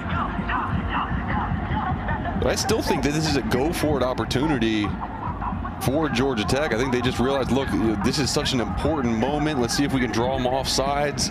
If not, we'll call a timeout, and then we'll re-line up and dial up our best 4th and 2 play.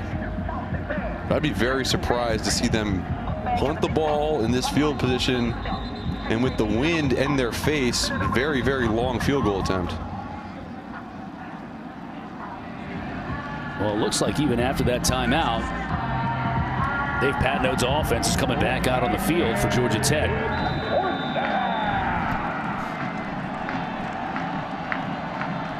A lot of space up the middle there.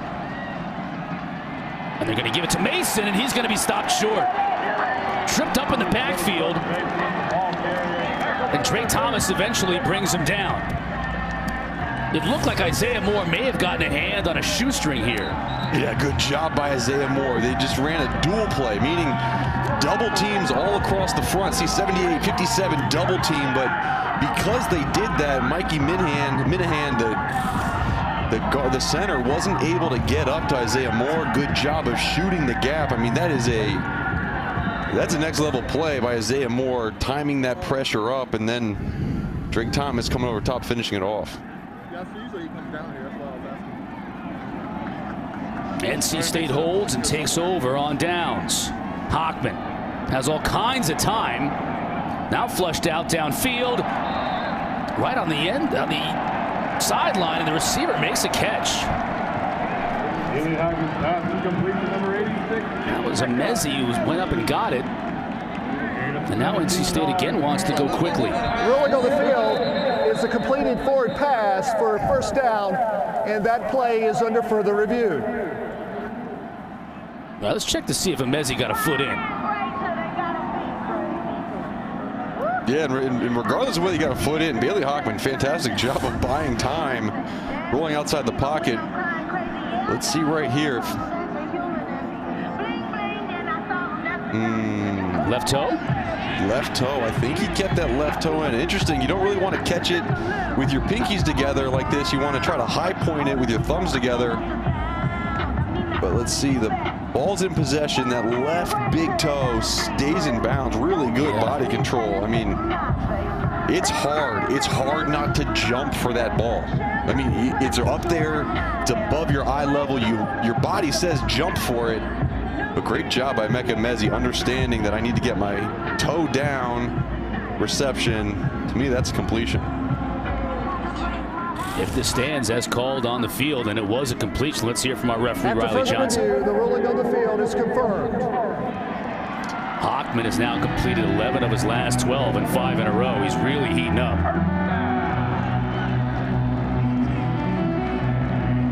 And that's the piece of the offense that Georgia Tech just doesn't have yet. And I think they might get it. I think Jeff Sims is on his way to get there. But you look at the ability for NC State to run the ball, but then going 11 for 12 with who came into your season as your backup quarterback. I mean, just good job offensively by NC State. Jordan Houston now the third back in that backfield room for NC State on the carry. Number 20, Jordan. Giving Knight in person a break. Nice pickup on first down. I saw that too. I was waiting for the flag, but didn't show up. 8 to 5 yards. Second down and 5. Jackets 43-yard line. Another run set. Houston again. Wanye Thomas coming up to make the stop. Houston close to a first down. 8 to 5 yards. And another Wolfpack. Illegal formation on the offense. 5 players in the backfield. 5-yard penalty. Second down. Was a first down. We'll move it back. It'll now be second down and about 10. NC State, they're usually really good at this. They do an unbalanced set where basically the two farthest away wide receivers are both on the ball. They just didn't get aligned correctly, and look like the inside guy, Mecca Mezzi, might have been just off the ball slightly, but that's how they set up their unbalanced run formation sets. See if they do it again here. Look at 88. Devin Carter, he's supposed to be on the line of scrimmage right there. Houston. Give him about 6. Third down and short now for NC State. 8 to 5 yards. Third down and 5. Tech showing pressure. Originally on the outside, now they back off. Hockman going downfield into double coverage, has a receiver. Devin Carter goes up and takes it away from 2 defenders at NC State now inside the 10. See, I kind of feel bad not including Devin Carter in the open with originally some of the on the outside. Now they back off. Hockman going downfield in a double. Really good job going up and getting that ball at the high point, right over the guys. I mean, good throw by Bailey Hockman. Even better concentration by Devin Carter to come down with that one. Jaquan Griffin injured again for Georgia Tech. He was hurt early on in this half. Back on the turf. This depleted Georgia Tech defense really at all levels, but especially on the defensive line and in the secondary. Cannot afford to have players like Jaquan Griffin unavailable. It was interesting, Chris, when you look at the beginning of this season for a team where you come in and usually the first game back, playing, you don't see a ton of injuries because guys are just getting used to hitting again. But the injuries usually come the week later when their bodies just haven't recovered the same way. And with the 3 weeks off for Georgia Tech and then playing again last week, it's kind of interesting to think, maybe some of that time off and the hits that were sustained last week are playing into some of these injuries or cramping issues that these players are having, just not used to recovering the same way after that big 3 week off. As Jaquan Griffin walks off, NC State will have a 1st and goal coming up.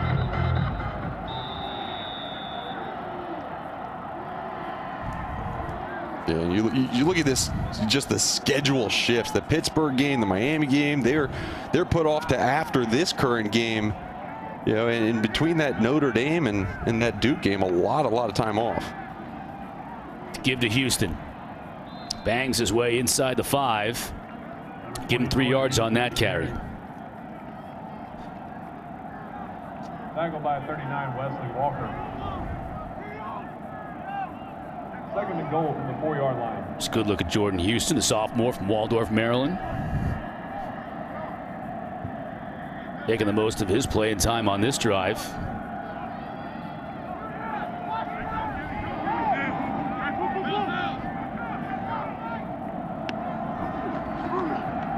Fake to Houston. Hockman to his tight end. Nothing doing that time. Audenreath on the receiving end. 3rd and goal from the 3. Tackle by number 24, Kennedy. Dylan Audenreath, he's celebrating senior day. He's a captain of this team. 3rd and goal from the 3-yard line. You look at 3rd down and goal. I mean, they've been so successful on the deep fade ball, the corner of the end zone fade balls to either Devin Carter or Emeka Emezi. You got to think those are the first look options. And then you got Thayer Thomas, number 5, in the slot. Looks like man-to-man. Hockman to the corner of the end zone. Beautifully defended by Wanye Thomas. Trying to hit Thayer Thomas there in the corner, but Wanye Thomas broke it up. Wanye Thomas, unbelievable job. He was inside on his leverage just by alignment. He was beat. Understood the route that Thayer Thomas was going to run. He undercut it, and that's a 6'3", 220-pound free safety playing like a cornerback out there. Fantastic job, and I mean, such an important play to hold NC State to only 3 points on this drive. 20-yard attempt here from Christopher Dunn. And he nails it. Now 11-14 on the season. NC State extends their lead 20-7. And Chris, 53 still on the clock here, Mark, for Georgia Tech to do something offensively. Yeah, and you got to be impressed. Although Georgia Tech defense, the last few drives have really given up a lot of yards, touchdowns on the prior ones, but holding the 3 points keeps this a 2-score game. And so if Georgia Tech is able to drive the ball and hold the football for the remainder of this quarter, they could put some points on this board and put some more pressure on the Wolfpack going into halftime.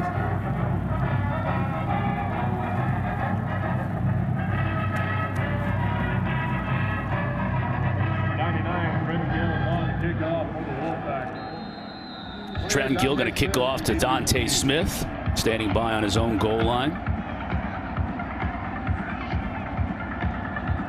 NC State has scored on their last 4 drives, but Tech did hold them out of the end zone there after having 1st and goal inside the 6-yard line. Smith lets it go over his head. Touchback. Tech will take over from their own 25 with 3:53 left to go in this first half. Don't forget, coming up tonight at 8 o'clock on the ACC Network, Miami and Duke, our ACC Network primetime football matchup presented by Geico. Opportunity to see De'Aaron King and the job Manny Diaz has done with this Miami team. Everybody thought they would be better than they were last year. And with De'Aaron King, it would give him that explosive element of quarterback. He certainly has done that. Dead. Personal foul, unroughness, receiving team number 43. The penalty is half the distance to the goal line. Georgia Tech football, first down. That's just an undisciplined penalty right there, Mark. That's going to make things that much more difficult on your offense as they're trying to get back into this game. You don't have to see the replay of that one to know it was a bad penalty. But a much longer field to drive now for Georgia Tech on offense. And I mean, this is a Georgia Tech offense that they have the ability to drive the ball. They have the ability to score points. You talk about the game tonight, Duke-Miami. I mean, Duke gave up 56 points to Georgia Tech last week, and they have it in them. They have the ability. Jeff Sims has not been able to find a rhythm at all this game. I mean, when you complete 2 passes in the entire half, it's almost the antithesis of rhythm.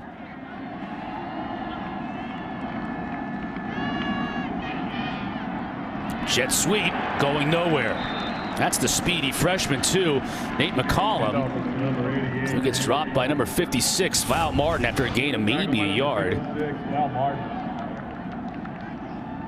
A lot of these plays are just being telegraphed, quite honestly.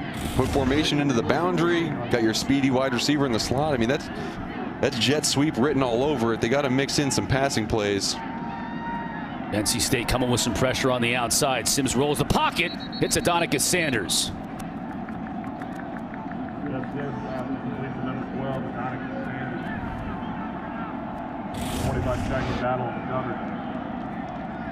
Good job by the offensive line picking up the pressure, and see 28 Dante Smith picking up the late pressure. Good job throwing across his body, rolling out to his left. Smith picked up that pressure too, and Sanders again on the receiving end. Guess who that was though? Flying over top. That was Tanner Engel. I mean, we talked about car crashes earlier in this game for Tanner Engel. I mean, Tanner Engel will throw his body around. Good pickup by Dante Smith on that one, but number 10's flying. Bad snap handled by Sims. Smith can't do anything with it. Timing was completely broken up on that play, and Smith is dropped for a loss.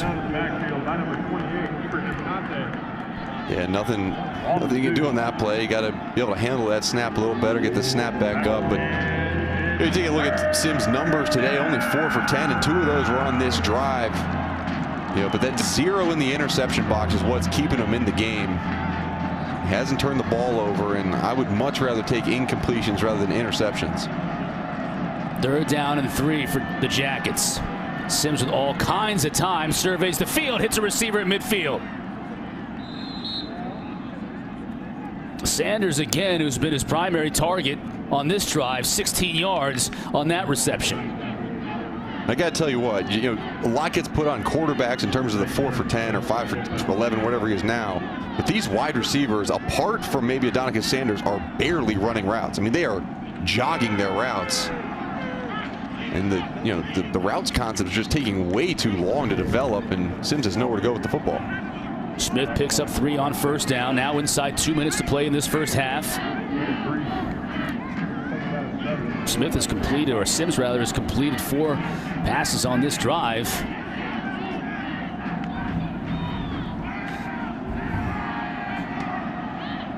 Over the middle.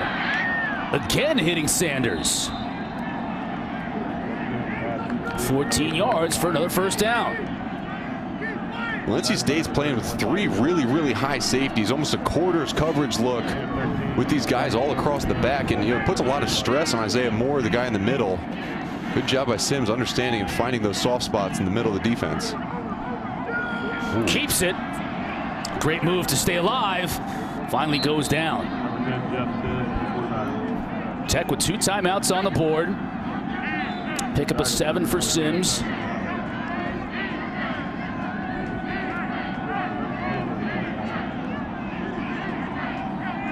And a fresh set of downs for Georgia Tech. Whistle blows this one dead. Flags come flying in. False start. Offense. Number 12. 5-yard penalty. First down. Cardinal sin for receiver on the outside, huh? Yeah, Cardinal sin, but when you're the only guy who's been running actual routes and catching footballs, you let it go. At least I'll let it go. Jalen Camp coming in the game for Adonica Sanders. Sanders 5 catches on the day. Far and away leading receiver for Georgia Tech.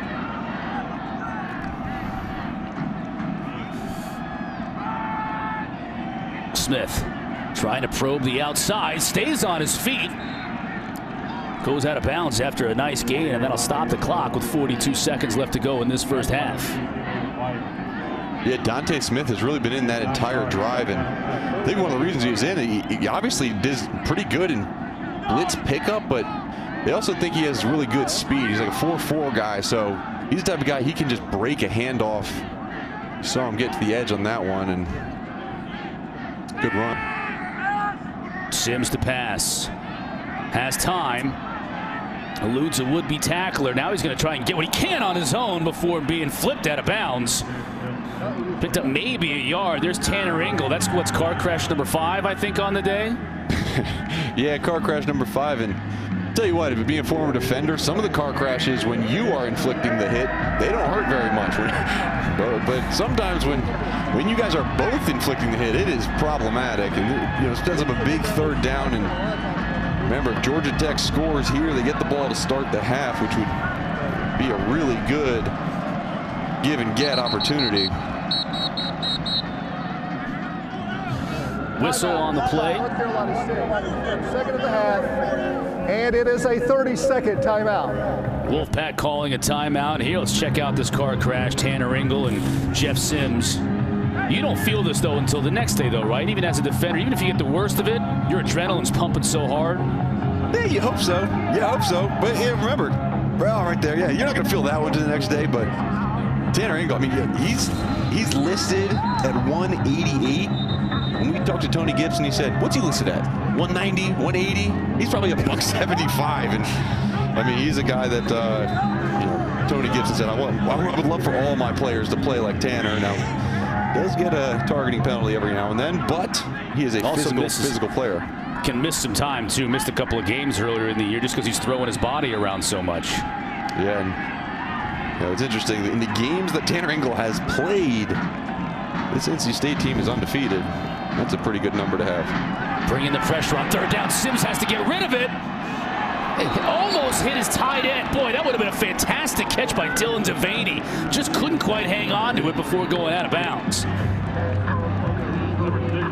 Good job by Jeff Sims just to get rid of the ball in the area of your tight end. And Sims is not in any hurry to come off the field for the field goal team. And we talked to Jeff Collins. I mean, the field goal kicking situation, Chris, at Georgia Tech, it's been up and down. It's been something. It's been something for sure. Well, they've only attempted 1 field goal in the last 5 games, Mark, and that was a miss. So they're going for it here on 4th and 6. Sims to throw. Flush gets it to Mason. Can he pick up the first down? He's got a lot to go. He ain't going to get there. He'll be stopped 2 yards short.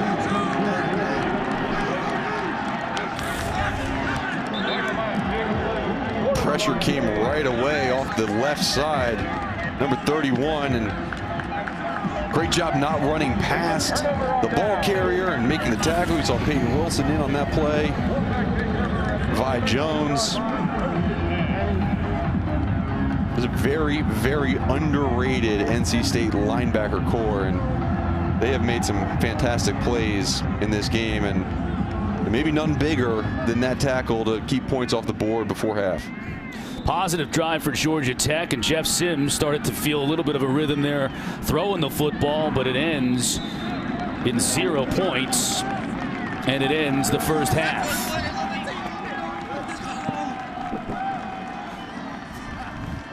Look at Bailey Hockman making his way to the locker room. Finished 14 of 21, 209 yards in that first half. as he really started to find a rhythm in that second quarter. NC State's running game got going, and the Wolfpack on Senior Day in Raleigh up 20-7 at the half. State Farm halftime report coming your way after this.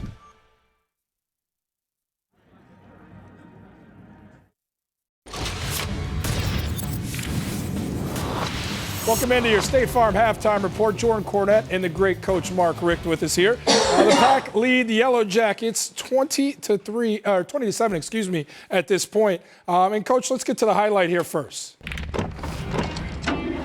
Bailey Hockman and that NC State Wolfpack offense that has been fired from all cylinders, winners of 3 straight. Hockman sets up the screen pass here. Ricky Person gets a first down. Pack in the red zone. Next play.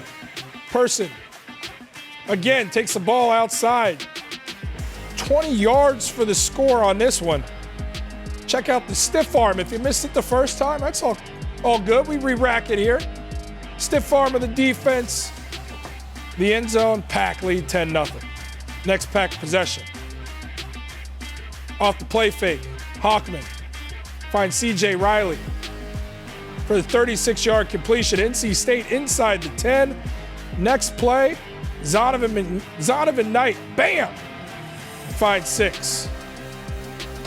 Pack offense thriving. Pack lead 20-7 at the half. Coach Dorn. Bailey Hockman goes for over 200 in the first half, coming off of a career high last week in pass yards. What'd you see from your quarterback here tonight? He's accurate. He's throwing good balls. You know, we've given him time. Our guys are making contact catches. It's great to see those guys go up and compete for those balls.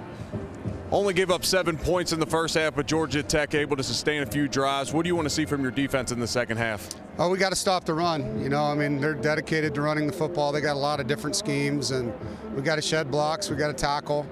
You know, they'll +1 you with the quarterback, and really the plays that have hurt us more than their runs are their third down scrambles for first downs. You know, I mean, outside of that, 7 points, they're not going to beat us. So we just got to continue to do a good job in the red zone, and 2 fourth down stops shows a lot of grit. Absolutely. Thanks, Coach. Thank you. Go Pack. Heard Coach Dorn talk about the defense there, Coach. But let's start with the Pack's offense. Bailey Hockman, 209 pass yards in the first half, the largest output in the first half for passing yards in his career. What are you seeing from a lefty?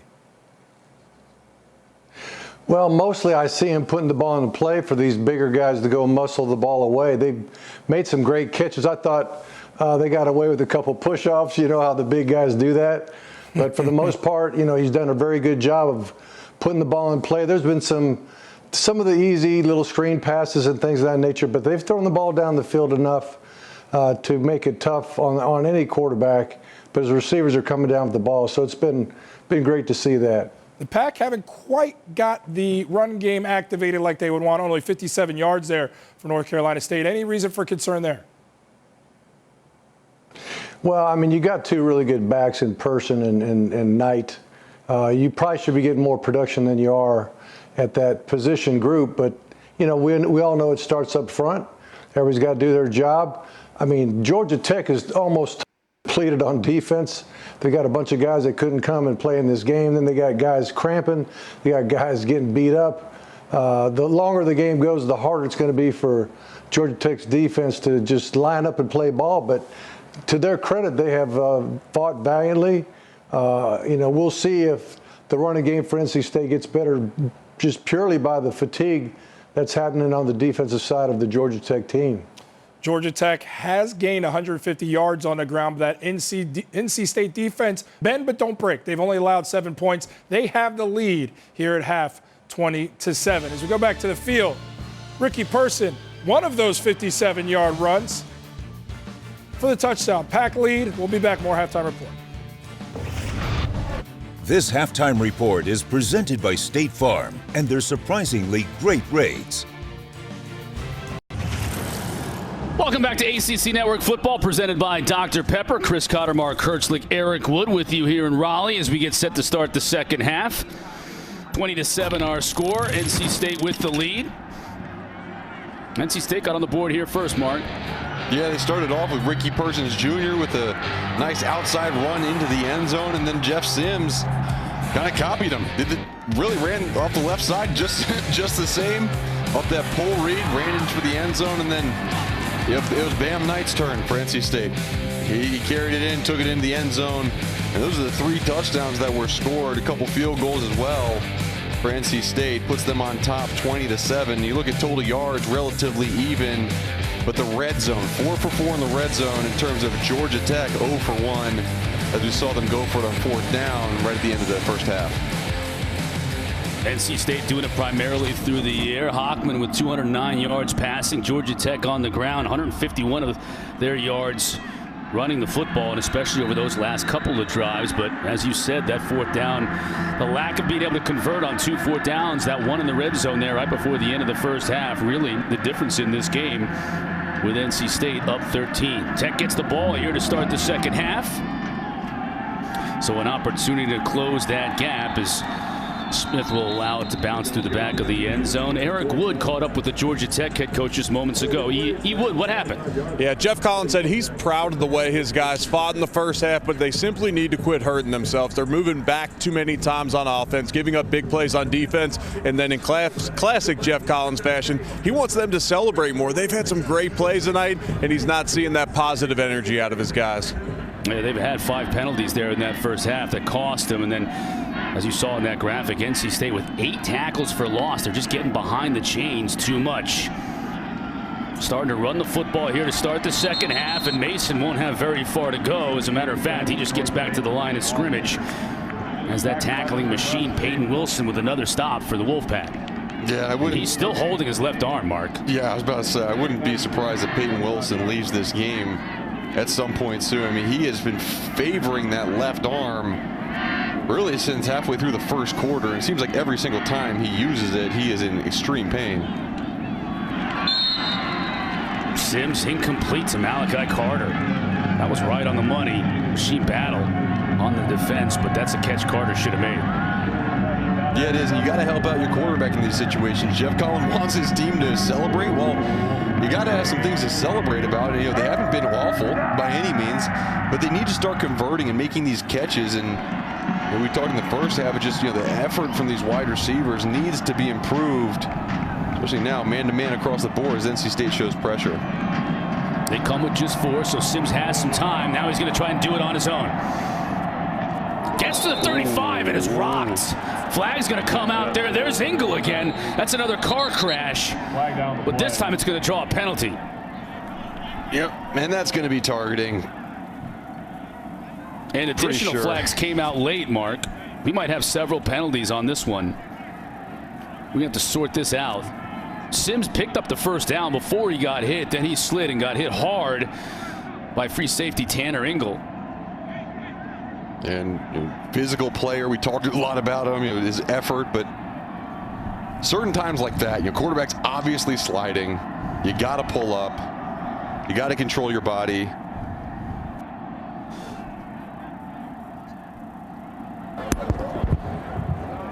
After the play, late hit, personal foul with targeting on the defense. That play, the review. The call is a late hit with targeting. They will review it. We'll let you know what they say when we come back.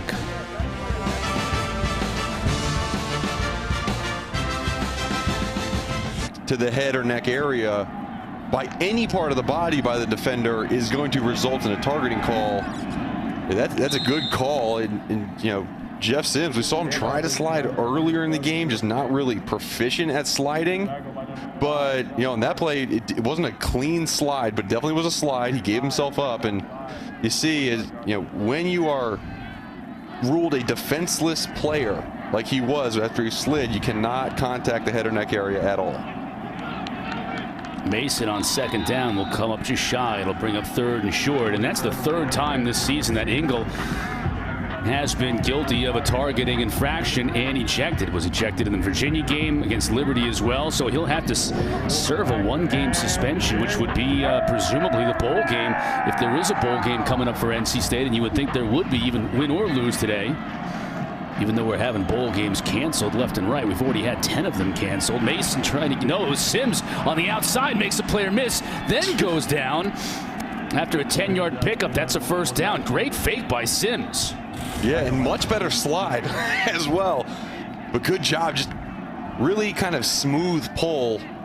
Learned his lesson. That's a slide. That is a true slide.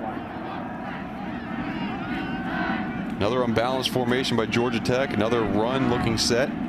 Look for that quarterback option at the top of your screen. Sims keeps it, does the read very well, as if he would have handed that off to Dante Smith, it would have been a big loss. Instead, it's about a 6-yard gain. Yeah, that's what they're trying to do. They're loading up one side of the field, getting basically a nub on the other side of the field.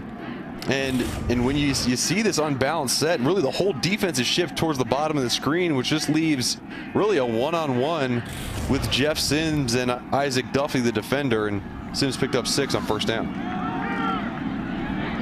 Smith, nowhere to go, spins out of it, stays on his feet. Now he's just trying to get back to the line of scrimmage, which he does, and maybe even picks up a yard. Wow. I mean, it's a good job defensively up front. Savion Jackson, number 90, just really sets the edge, but Smith just refuses to go down and picks up a couple yards and makes it 3rd and short. And that's the type of effort that Jeff Collins talks about. He said, we are a team that is effort-based team. He's going to show that play by Dante Smith as one that showed an example of the effort that he wants to see. Unbalanced now again. Jordan Mason in the backfield on 3rd down. The give to Mason, big hole. Into the secondary, down to the 15. Another 13 yards for this running attack now that is getting close to 200 yards rushing on the day. Yeah, good down block on the outside by Zach Quinney, number 73. And I think Jordan Mason had a little bit more room out to the outside if he had just kind of cut out rather than in. But either way, good job picking up the first down in there. I mean, they're in striking distance. This is a red zone drive. Last time they kept it in the quarterback's hands to run around the left edge for a touchdown. Sims keeps it. Has a big hole inside the 5, down to the goal line. Did he stretch the ball across? They're going to rule him down at the 1. Stay down. 14 yards for Sims, and Georgia Tech wants to go quickly.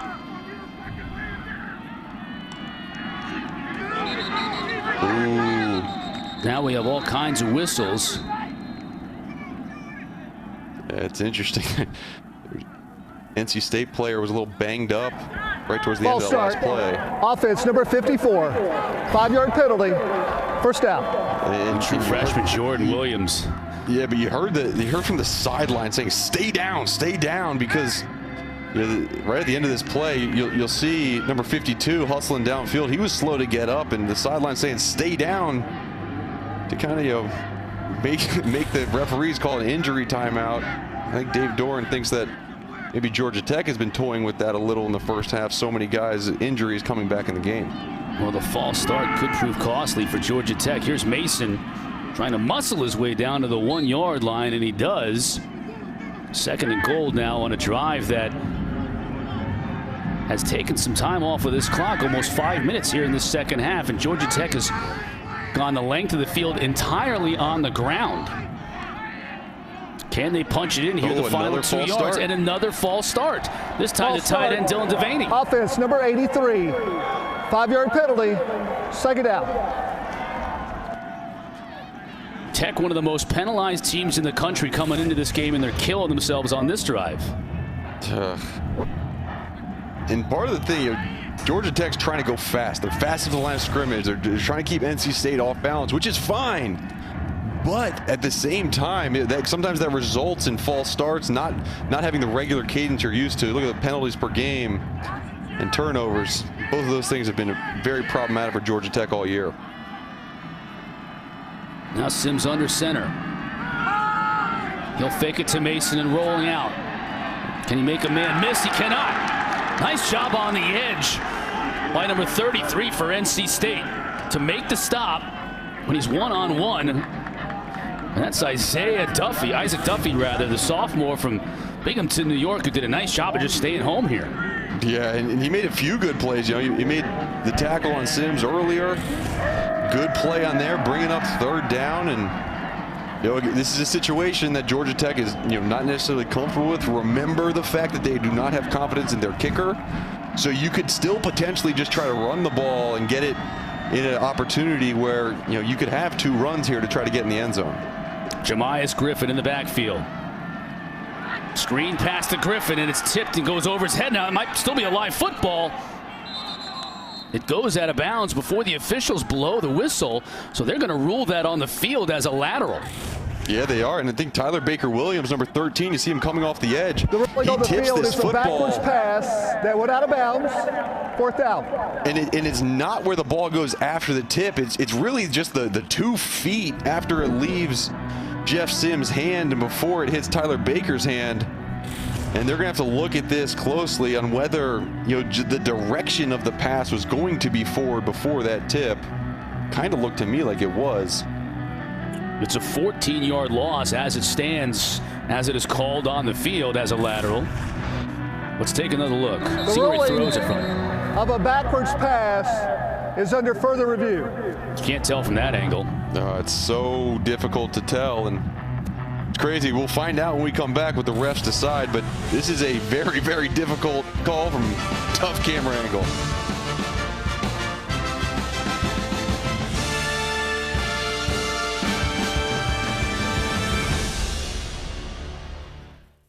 Be a fumble and a lateral. It has to be an actual backwards pass. So if it's sideways or forwards, they're going to say that it's a forward pass. Good call by the officials. And as you mentioned, only 1 field goal attempt in the last 5 games. This will make it 2. Gavin Stewart on from 26 yards out. Curves it in. So Georgia Tech converts on the field goal and cuts into that deficit, now trailing by 10 after a drive that took over 6 minutes here to start the second half. Yeah, and that's completely fine. You don't need to score fast. You just need to make sure you come away with points. Obviously, being on the 1-yard line and then having 2 penalties to back you up is something that Jeff Collins is not going to be pleased with at all, but at least they got 3 points. And now it's going to be up to the Georgia Tech depleted defense to get a stop and force NC State to give the ball back to him.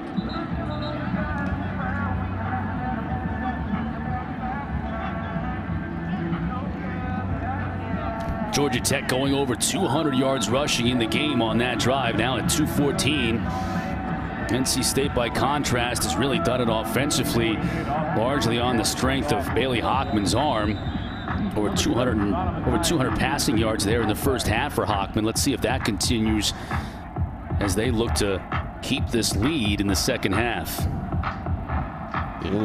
It's an accomplishment too for Georgia Tech offensively. I mean, NC State defense, they're ranked 6th in the ACC, only giving up 150 rushing yards a game, so well over that average. And they've been successful. Here's Bam Knight from his 3.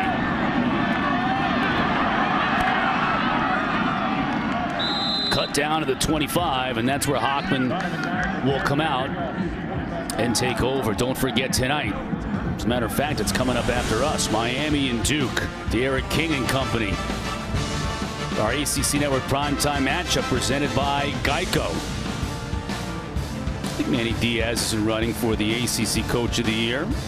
I'd have to say he and Dave Doran are among those candidates for sure. Got to throw in Brian Kelly. Anybody who beats Clemson's got to be considered. Wolfpack trying to run here to open up this drive. Look at the leg churn. That is Ricky Person at his finest right there, using that 215-pound body to push the pile. Check on the flag.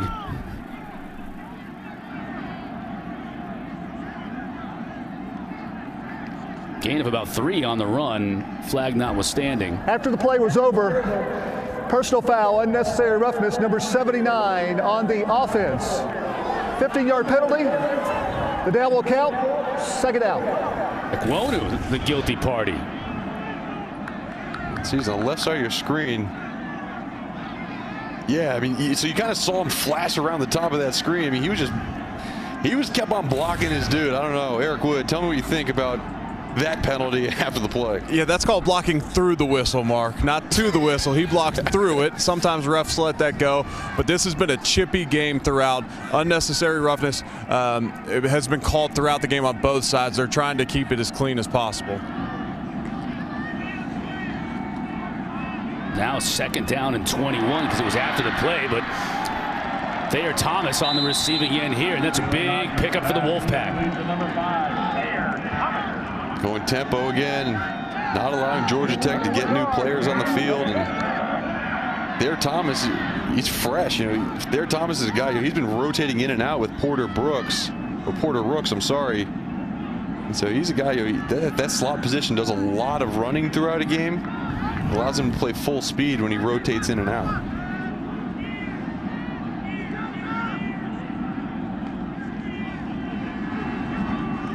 Hockman again with time in a passing alley and hits Emeka Emezi. Haley Hockman passes complete to number 86, Emeka Emezi. I mean, really good move there, Thomas, understanding that his defender was going to the flat, working outside him over top, finding the little hole in the zone coverage. Person chopped down by Wesley Walker on the outside. Another one of these young players forced into action today with Georgia Tech being so depleted on the defensive side, and Walker's had a good game. He has. You know, it's interesting. When we're watching this NC State offense, beginning of the year really relied heavily on the run game. I mean, it was all Bam Knight and Ricky Persons. And right now, it really feels like they're setting up the pass play with the run. And this is a now pass-first offense, or at least pass big chunk play offense. Now let's see if Tech defense can get off the field. Hockman has all kinds of time over the middle, and a receiver too. That's Emezi again.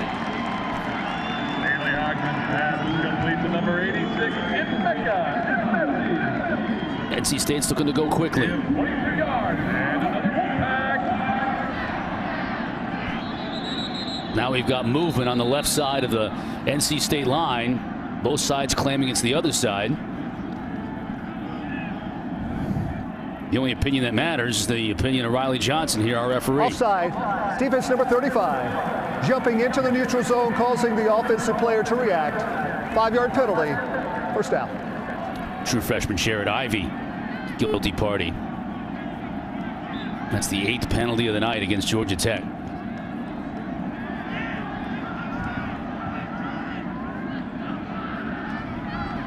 So 1st and 5 for Hockman and the Wolfpack.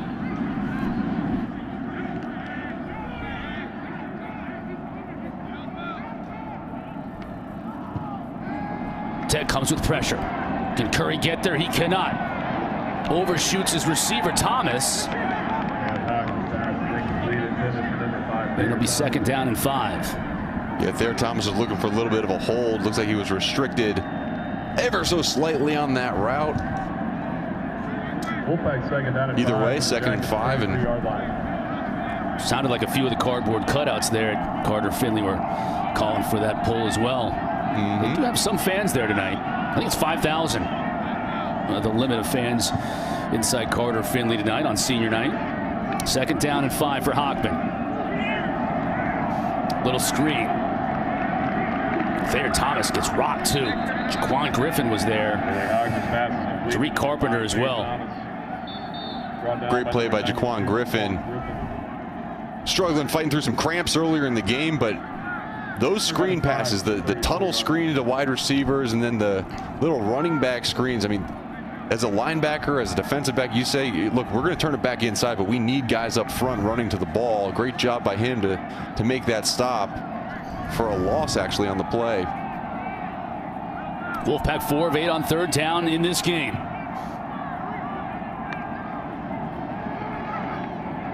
Hockman, pressure up the middle. Avoids it, tries to get the jump ball to his receiver, and cannot, but we have a flag. Emezi went up and got it, but he landed out of bounds. Now let's check the flag and see if it was on Zamari Walton, who was covering on the play. And I think it's going to be. Wow.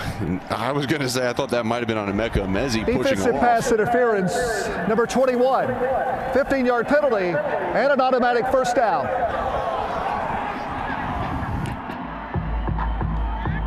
Even words between Walton and Mezzi. And Walton can't believe it. Let's look at this end of this play. I mean, they're hands-on and, interesting. Although Walton does back off at the end, Mezzi never pushes. He just kind of fades away and still out of bounds, but picked up 15 yards and first down. And that's what Mezzi does. Yeah, he's so big, it's hard to cover him. Back in the red zone.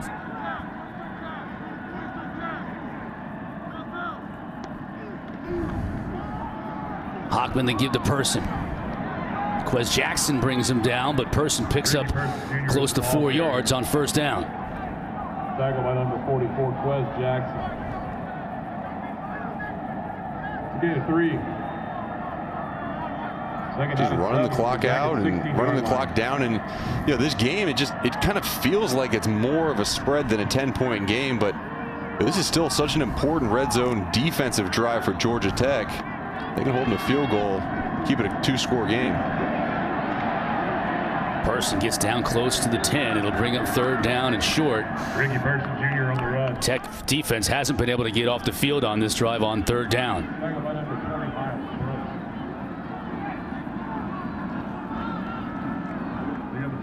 Third down and 1. Big third down and 1. Person again. Met at the line of scrimmage and driven back. Well, Jamon Brooks and company may have just been able to get off the field on third down. Now, if you're NC State, what are you thinking here on fourth down? I'm thinking I'm kicking a field goal. I'm walking away with points, but Jamon Brooks, fantastic job of playing on the other side of the line of scrimmage. It doesn't look like NC State's going to do that, but I would try to go up 13 points, and we know field goals, extra points have been difficult for Georgia Tech. Person stuffed at the line of scrimmage. Now, it all depend on the spot. He got to the 10-yard line, but I'm not sure he got there. He did not. Georgia Tech holds on fourth down. Wow. I mean, what a big change of events. This long drive down the field. You're aided by the big penalty, but fantastic job up front by the front seven of this Yellow Jacket defense, playing behind the line of scrimmage and stopping NC State turnover on downs.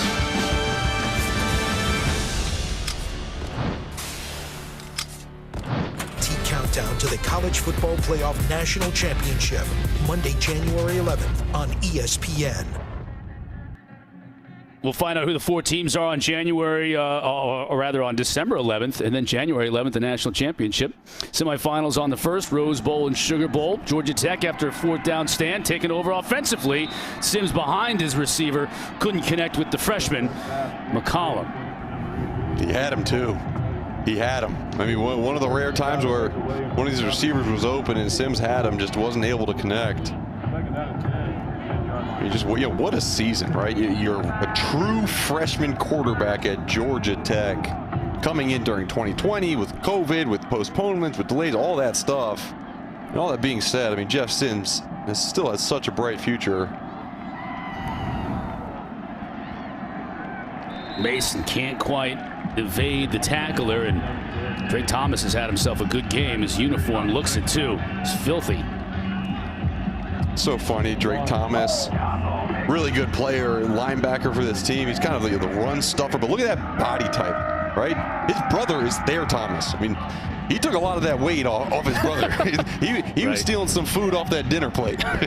Thanksgiving, I wonder which one ate more on Thanksgiving. I don't know if either one of them gained 15 pounds like Eric Wood did.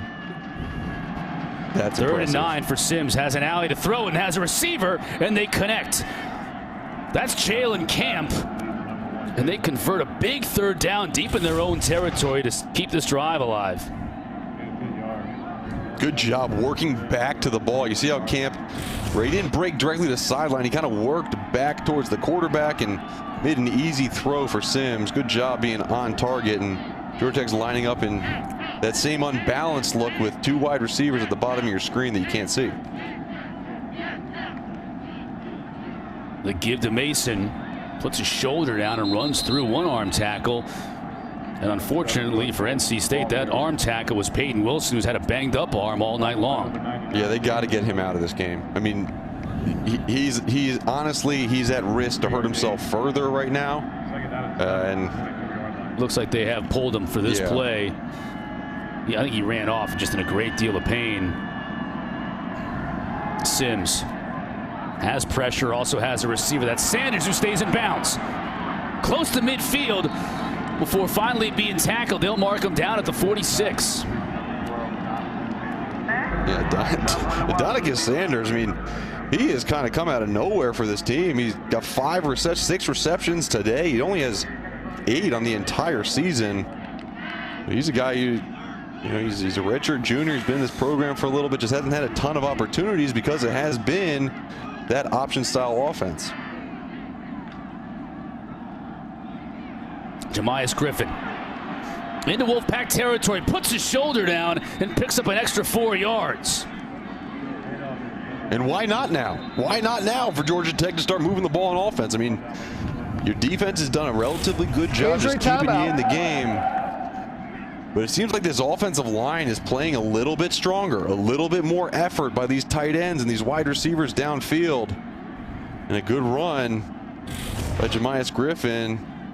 And Jamias Griffin's a guy, he was Gatorade Player of the Year in high school in Georgia. True sophomore, got a lot of talent.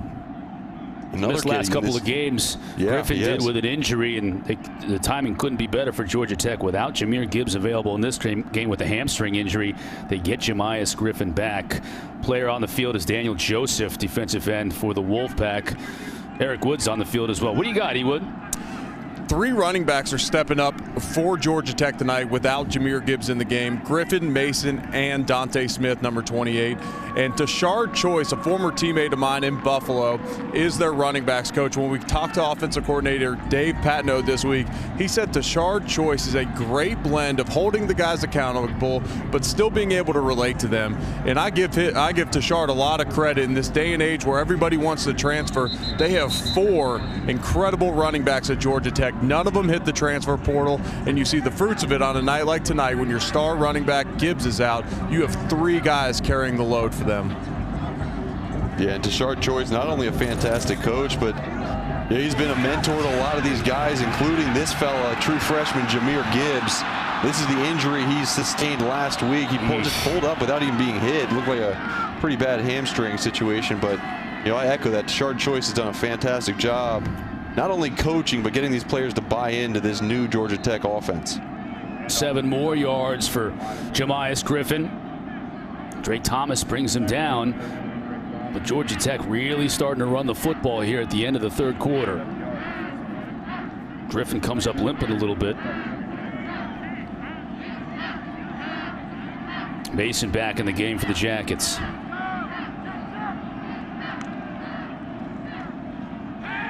Now Sims looking to pass. Play just wasn't there. He'll take what he can get, and that's a couple. It'll bring up a big 3rd down for Georgia Tech. Yeah, it seems like NC State's done a good job of just disrupting the timing. That was a quick 3-step timing route on the outside that probably was an RPO situation. NC State's done a good job of disguising it and popping back out, taking away those routes.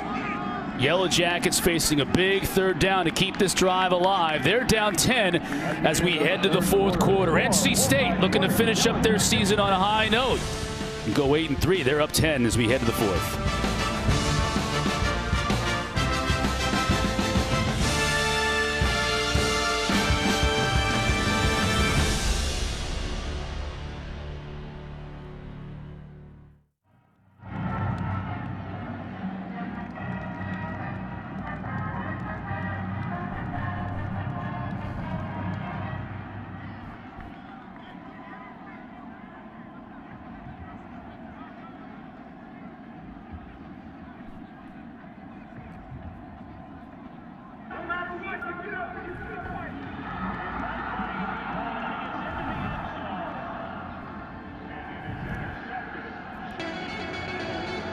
Heading to the final stanza inside Carter-Finley Stadium. NC State up 10. Georgia Tech, though, trying to continue a drive that started from their own 10-yard line. And it's lasted 8 plays, but a critical 3rd down now and about 2 yards as Jeff Sims looks to convert to start the fourth quarter. Mason on the carry, just powers his way to the first down. The chippiness continues as words are passed between Savion Jackson and left tackle Zach Quinney. It seems like that's an every play occurrence now. Yeah, this game's a little chippy, and there's Savion. And interesting, really since the first half, we haven't seen much of a Lee McNeil. I know he kind of left the field with a potential injury, but haven't seen him back. And I think, Georgia Tech has realized that and started running the ball up the middle more of this game just because of Lee McNeil's absence. Well, here's another opportunity for Mason. Oh, and he just couldn't keep his feet. Great job coming over. Terrell Dawkins prevented what could have been a big gain. And Mason knows it. Yeah, that body language right there, that means, oh, I almost had it. But he didn't. Good job by NC State. They shut out their opponent last week. Syracuse did not score in the fourth quarter.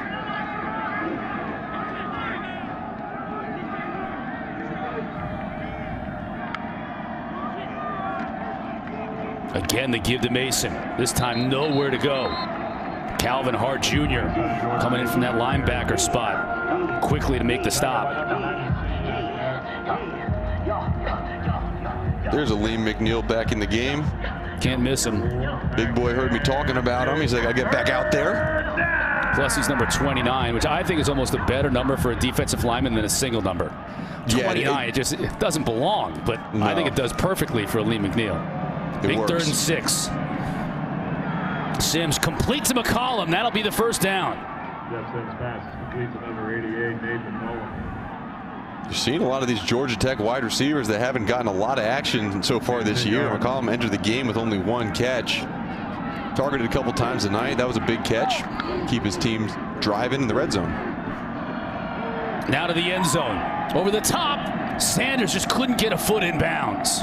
No, it was really close, too. Good job by Sanders. High pointing the ball. Battle, really good coverage, kind of forcing him towards the sidelines. Yep, and good call by the officials. That right foot came down just outside that white line. Tech on the 10-yard line. Let's not forget this drive started on their own 10-yard line after a turnover on downs. 2nd and goal. Sims keeps it himself, and he'll lose a yard.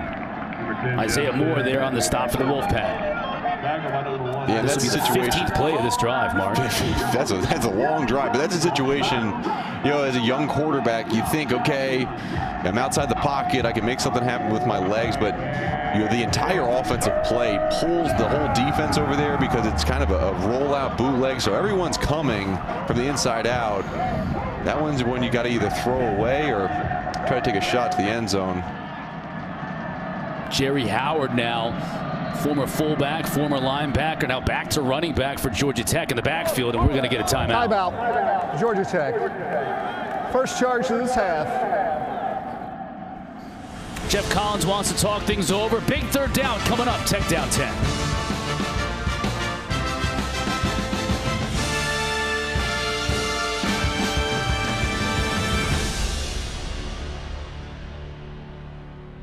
Undefeated teams highlight our women's basketball triple header next Sunday on the ACC Network. We start with Pittsburgh. Panthers hosting Clemson at noon. Then NC State takes on BC. We cap the afternoon off with North Carolina and Louisville. Drive started at the 10-yard line, their own 10-yard line. They worked it all the way to NC State's 10, now facing a 3rd and goal from the 11. Sims with the handoff.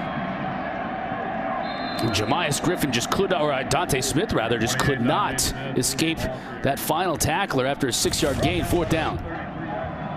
This play calling is, all points to the fact that they have no faith in their kicker, and they understand that, look, we are a drive-sustaining team. It's going to take us a long time to score and get down the field. We need to put 7 points on the board, but kind of going for a little draw play led me to believe they might go for it on 4th down, but they're sending out their kicker.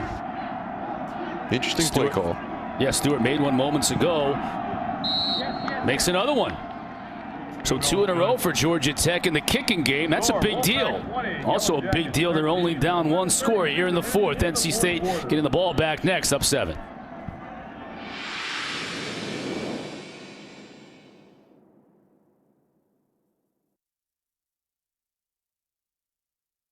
The official drink of Fansville.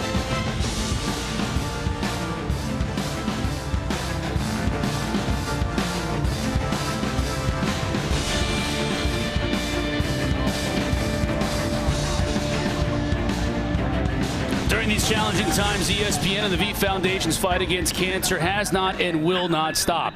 If you are able, please support cancer research by visiting v.org/donate. 100% of what you give goes to cancer research. PNC Arena, you might call that the house that Jimmy V built. They played their games, of course, in Reynolds Coliseum. Now NC State basketball team, bigger arena. They're underway on this season. We're underway here in the 4th quarter. We got a good one for you. Bam Knight tripped up before he gets to the 20. Big special teams play by Georgia Tech. Could get a late flag here. No, I haven't seen it come out yet. And maybe we won't get it. We've mentioned it before. This has gotten chippy here in the 2nd half, and it continues on this kickoff play.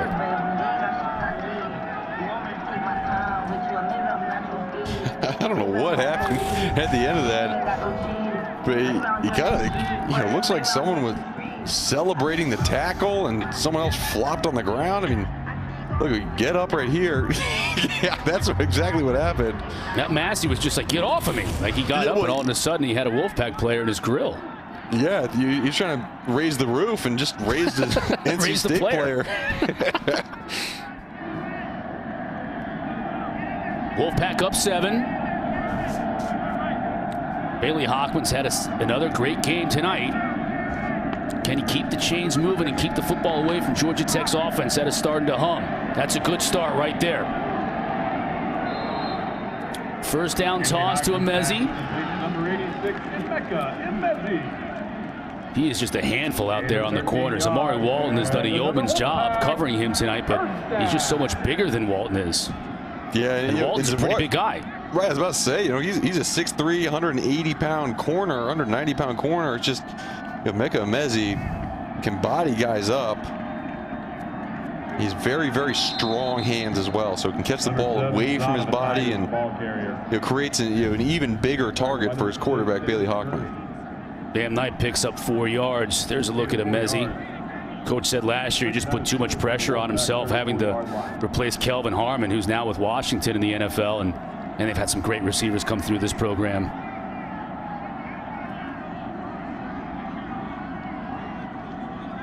Second down and 6. Person in the backfield, Hockman will look to throw. Has time, has a receiver, and another great catch. That's Emezi showing he's got not only the size, but the wheels to get open and the hands to make a catch like that in traffic. Yeah, it's a good job. Georgia Tech is not playing straight man-to-man. I think with the depleted secondary and lack of pass rush, just aren't playing man, but Emeka Emezi's finding the soft spots in the zone.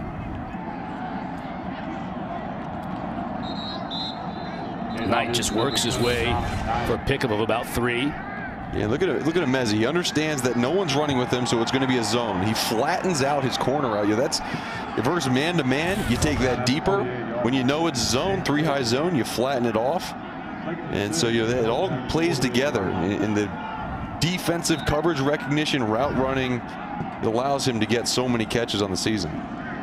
Now with pressure, Hockman steps up. Tries to get it to Emezi, who was held. He was. Thought he was calling for it. Pass interference, defense, number 24, 15-yard penalty, and an automatic first down. Keenan Johnson can't believe it. Let's take a look. Ill-advised jump by the defender, and you couldn't really tell on that angle, but maybe some restriction beforehand. It looks like it was relatively clean downfield, but Emezi picked up a flag on that. Fresh set of downs for Bailey Hockman and this NC State team. Hockman from the Atlanta area, went to McEachern High School. I'm sure he's familiar with a lot of these players on this Georgia Tech team. Now going to the end zone. Into traffic and blocked knocked down. Devin Carter was the intended receiver, but there's Tariq Carpenter to knock it down at the goal line. When we talk about the size of the defensive backs for Georgia Tech, I mean, that's Tariq Carpenter. He's 6'4", 230, so he's going against a 6'4", 220 wide receiver. Just not very often that Devin Carter is matched up pretty well size-wise with his defender. Good job by Carpenter to break that one up.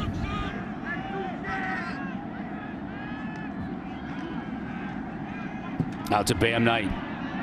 In trouble in the backfield. Can he work his way back to the line of scrimmage? Cannot. Georgia Tech swarming on defense. Quez Jackson leading the way.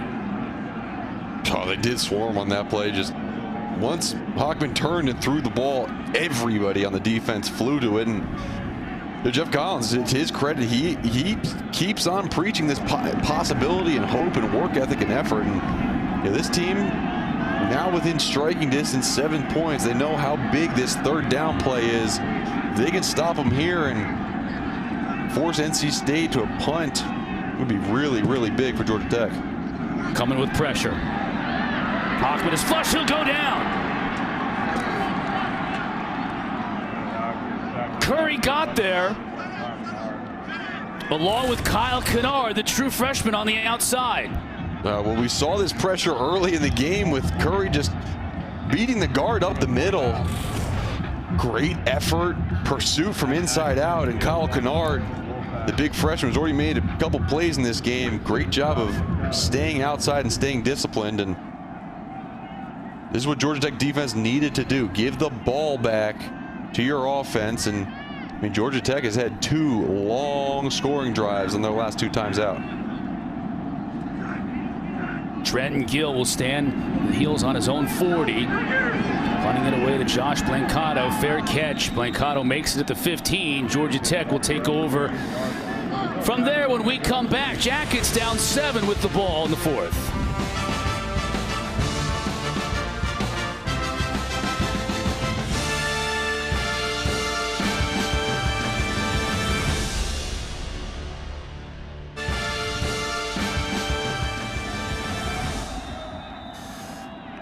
Wolfpack led by 13 at the half. Georgia Tech has chipped away in the second half with a couple of field goals. Now down 7. And trying to continue the running game here in the second half. But the Wolfpack having none of it there on first down as Mason gets stoned for a 1-yard loss. Yeah, and really this whole second half, it's been Georgia Tech. I mean, Georgia Tech has had the ball pretty much the whole half. NC State's only had 2 possessions, come away with 0 points in this second half. And remember, NC State went for it on 4th down rather than a chip shot field goal before the half. Would have put them up by 10 rather than 7 in this situation. Sims downfield has all kinds of time. Malachi Carter just couldn't bring it in with one arm. So a 3rd and long. Yeah, kind of surprised Georgia Tech decided to do that, take that shot downfield. They've been so good in this half of staying ahead of the chains and picking up little chunks here and there. But they have converted 3 3rd and long so far in this game. They hope to pick another one up on this drive. Yeah, 10 of 17 overall, so they've been good on 3rd down. Now Sims pressured out of the pocket. No chance to pick up the first down on that play. Calvin Hart Jr. with excellent coverage on P.J. Harris. So what a 3 and out for Georgia Tech. Yeah, what a time for NC State's defense to rise up to the occasion.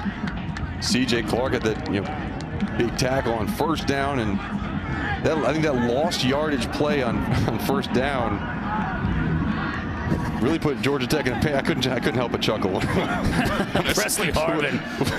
Now Presley Harvin averages almost 48 a kick, but that's not a good punt. And Thayer Thomas has an opportunity for a good return, and he delivers one. We'll have a flag on the play. But Thomas has put NC State in great field position. There's my man. Presley Harvin, phenomenal punter. Let's check on this flag. And Dave Doran is unhappy. I think he feels like it must be against the Wolfpack.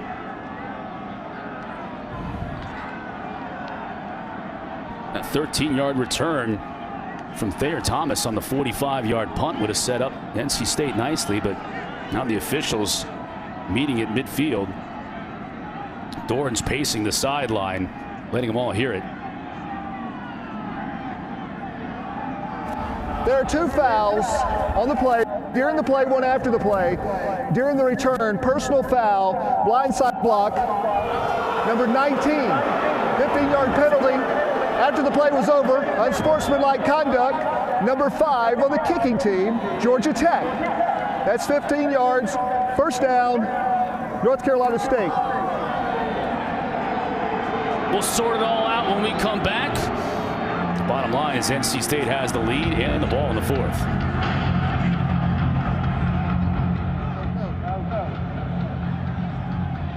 The penalties were marched off against both sides. The net result is a little bit of a loss for the Wolfpack. They'll start scrimmaging from their own 34, 1st and 10. 6:45 left to go in the game, up 7. And if you haven't been watching this game with us, it's been all Bailey Hockman throwing the football. You got to think Wolfpack would love to establish the running game here and run some clock. Hockman's going to throw, though, on 1st down. Chased out of the pocket in a dangerous pass, but hits his tight end. Angeline makes the catch and carries defenders and the football into Georgia Tech territory. Are you saying that carried the defenders? I love the play on words, Chris. But good job by Billy Hockman, just with the arm strength to get it out there, fading off his back foot, and Angeline, big, reliable target. Big 17-yard pickup on 1st down, now trying to run it with Jordan Houston. Number 20, Jordan Houston. Brought down by number 31, Kyle Kennard. Kyle Kennard on the stop. Gain of a yard, 2nd down and 9. Clock winding towards 6 minutes left to go in this one. This Georgia Tech defense, I mean, they are absolutely decimated. They're, you know, we talked about at the beginning of the game, down their top 4 defensive ends, their top cornerback, the top nickelback, their safety. I mean, they got a lot of guys out, and they've been playing well, and no drive more important than this one right here at the end of the game. Hockman letting that play clock wind all the way down inside of 5 seconds. Now chased out of the pocket. He's just going to have to throw this one away. And that mark at the start of this drive. You and I talked during the commercial break about the fact that NC State just has not gotten their running game going. 62 yards on 26 carries for the game. And when you want to burn clock in the 4th quarter, you can't afford incomplete passes like that. Yeah, and it's not like they don't have the guys to do it. You know, I mean, Ricky Persons, Bam Knight, both these guys, they really can do stuff impressive on the ground, and you would think in this drive situation, obviously not this play, you would try to run some clock. Need to pick up a 1st down, though, 9 yards. 3rd down and 9 from midfield. Tech bringing some pressure. It's picked up. Incomplete. And we get a late flag. Zamari Walton was defending on the play. Emeka Mezi, the intended receiver, and after the defense of the pass, the flags came flying. Defensive pass interference, number 21. That ball will be placed at the spot of the foul. Automatic 1st down. That's a big call. See the field's getting a little bit torn up. You see the dirt on the pads. Could have slipped a little bit on top of that route, but it's a big penalty for Georgia Tech. 8th penalty in the 2nd half against Georgia Tech. 12 for the game. 1st down, NC State. Hockman, pressure up the middle, gets rid of it though, just too far for Emeka Mezi. Let's take a look at that pass interference call. Look at the bottom of the screen, all the way at the bottom, outside of release by Mekhi, and right there at the top of the route, you see the left arm of Zamari Walton just get under the shoulder pads of Emeka Mezi, not able to come back to it. No doubt about that one, right, Mark? Yeah, that's a good call, physical play, but that was definitely pass interference. 2nd down and 10 after the incomplete pass. Hockman with time and a receiver. On the other side, that's Devin Carter. I mean, Carter's 6'4", 216. Emezi's 6'3", 220. this is a slant route. But you see how he can start outside. A lot of smaller receivers can't do that because they can't work through the body of the defender. He stemmed that route to the outside and just swiped by the smaller defender. I mean, it's a skill set that these receivers understand. They know it, and they use it to their advantage, and no better example than that one by Devin Carter. And a fresh set of downs to work that clock, and Hockman's doing just that. Now also getting closer to field goal range from their outstanding kicker, Christopher Dunn. Whistle on the play. 30-second charge timeout to NC State. That is their first timeout of this half. NC State calling a timeout to talk things over here with a fresh set of downs. While we've got a minute, I want to congratulate my partner, Mark, and his wife Danielle and their son Boston on the newest addition to the Herzlich family, Joni Jed Herzlich. A little shy in this picture. Yeah, a little shy. She's cuddling up with Mom. We are so blessed to have Joni Jed come into our lives and grow our Herzlich family. Just really, really honored and blessed to be able to have that. Thank you for appreciating that, Chris. That is awesome right there. I enjoy my visits with Boston, your son, on a weekly basis when he puts the headset on here and we have our conversations. Today at halftime, walked upstairs, he said, "Where's Mr. Chris?" I said, "Come on downstairs. You want to say hi to Mr. Chris?" And came downstairs, said hi, and went back and jumped on the trampoline. Looking forward to conversations with Jet in the years to come. Hockman continues to throw the football. Great catch at the 10, incomplete. Boy, Amezi thought he had it. And you could hear it hit the breadbasket. I guess when a football hits a big man like that, you're going to hear it all the way up here, but can he come up with it? No, you see the ball roll too. Watch it roll when he hits here, right there. Hell of an effort. Oh, absolutely.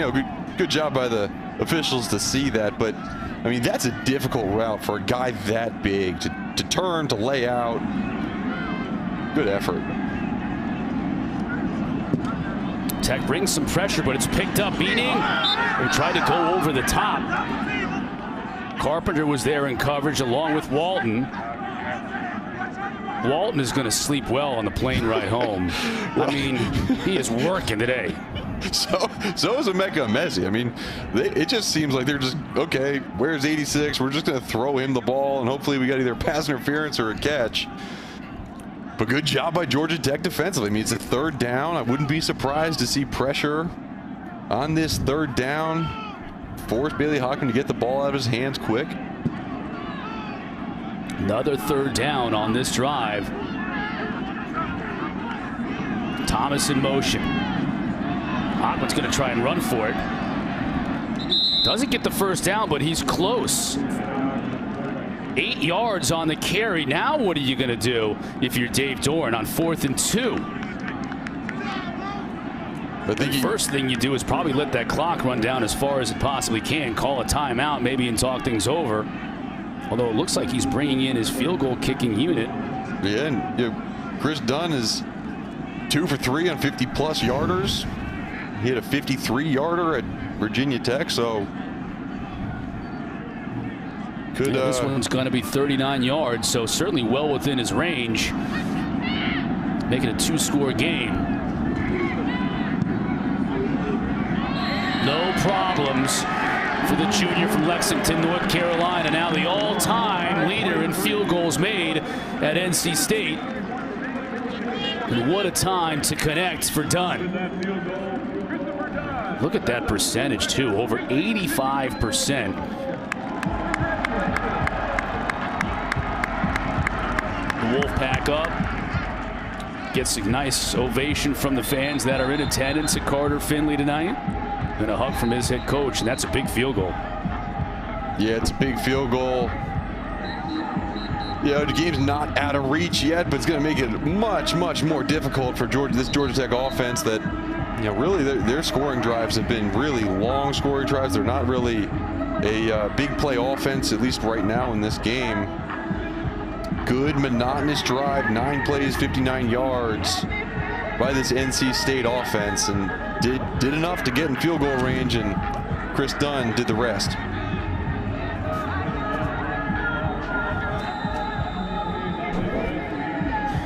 Trenton Gill will kick off for the Wolfpack. Now up 10. With Dante Smith set to receive it. And Gill's done a nice job driving the football through the back of the end zone all night long. Smith will allow this one to touch back. And Georgia Tech is not a team that goes very quickly, but they're going to have to now in the remaining 3:31 here. Tonight at 11 o'clock Eastern, the Huddle Quartet, Jordan Cornette, Eric McLean, E.J. Manuel, and the coach Mark Riggs. They'll be back with complete breakdowns of all 6 ACC games today. The Huddle right here on the ACC Network and on the ESPN app.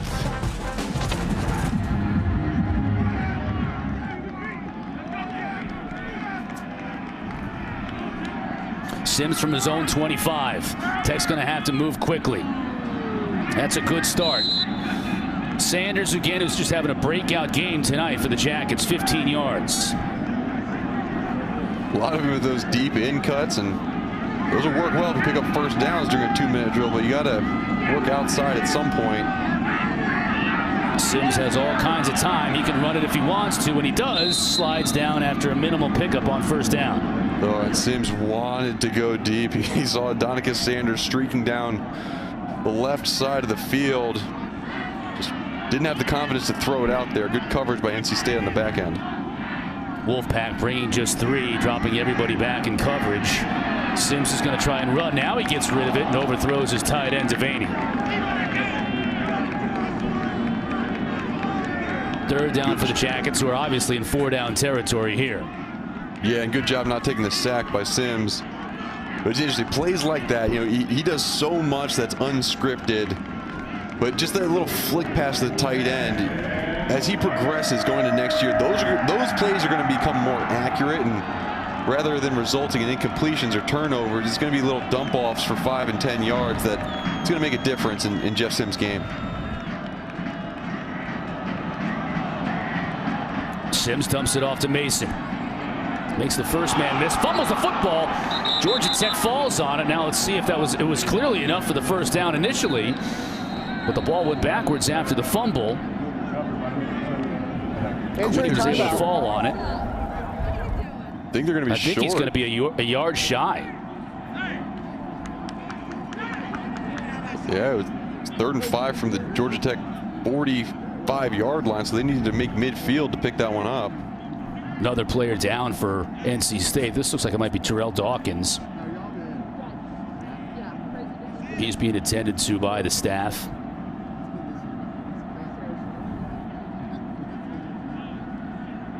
Checking out his ribs, and hopefully he's all right. NC State, if they can get a W and hang on here tonight, they'll finish 8-3 on the year. Coach Doran said he's going to give his team a week off. They've been grinding every single week now. Haven't had a game canceled or postponed all year. So they've played 11 games in 11 weeks. He'll give them a week off, and then they'll figure out what they're going to do bowl season, as we still have a lot of bowls this year, although some of them have been canceled because of COVID-19 concerns. Still a significant number of games, and you got to think at 8-3, NC State's looking at a pretty good postseason opportunity. Yeah, let's see this fumble. Yep, right there, ball came out. So it was number 5, Calvin Hart, who stripped that ball away.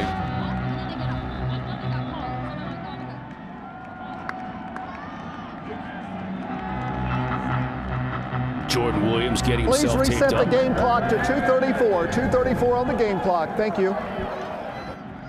Looks like quarterback read option to the top of the screen. That same unbalanced look again. 4th down for the Jackets.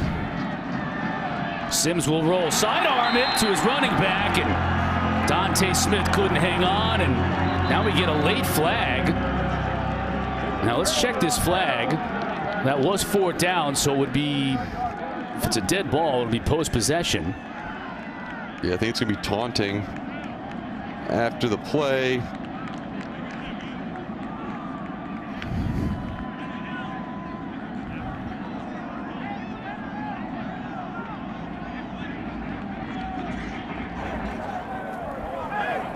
The ruling on the field is an incomplete pass. The ball will go over on downs. It'll be first down. We do have a penalty on the play. After the play was over, we have a dead ball, unsportsmanlike conduct on the defense, number 6. That's his first unsportsmanlike conduct foul of the game. It'll be NC State ball after we penalize the 15-yard penalty, first down. Jakeem Harris, the guilty party.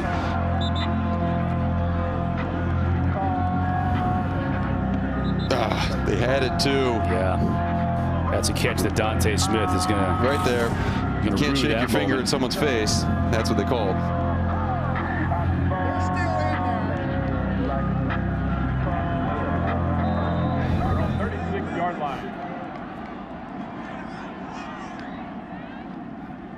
I'm sure we'll get a healthy dose of person here as the Wolfpack look to just run this clock. Georgia Tech with just 2 timeouts on the board. Georgia Tech, that is their second of the half. They'll take one here. Don't forget the huddle's coming up next. They'll take you right up until kickoff of Miami and Duke. Our ACC Network primetime game presented by Geico. Georgia Tech had some chances, Mark, and they certainly kept this game close in the second half. They were able to run the football successfully, just could not quite get NC State off the field when they absolutely had to on several third downs in the second half, and then they weren't able to convert on their own.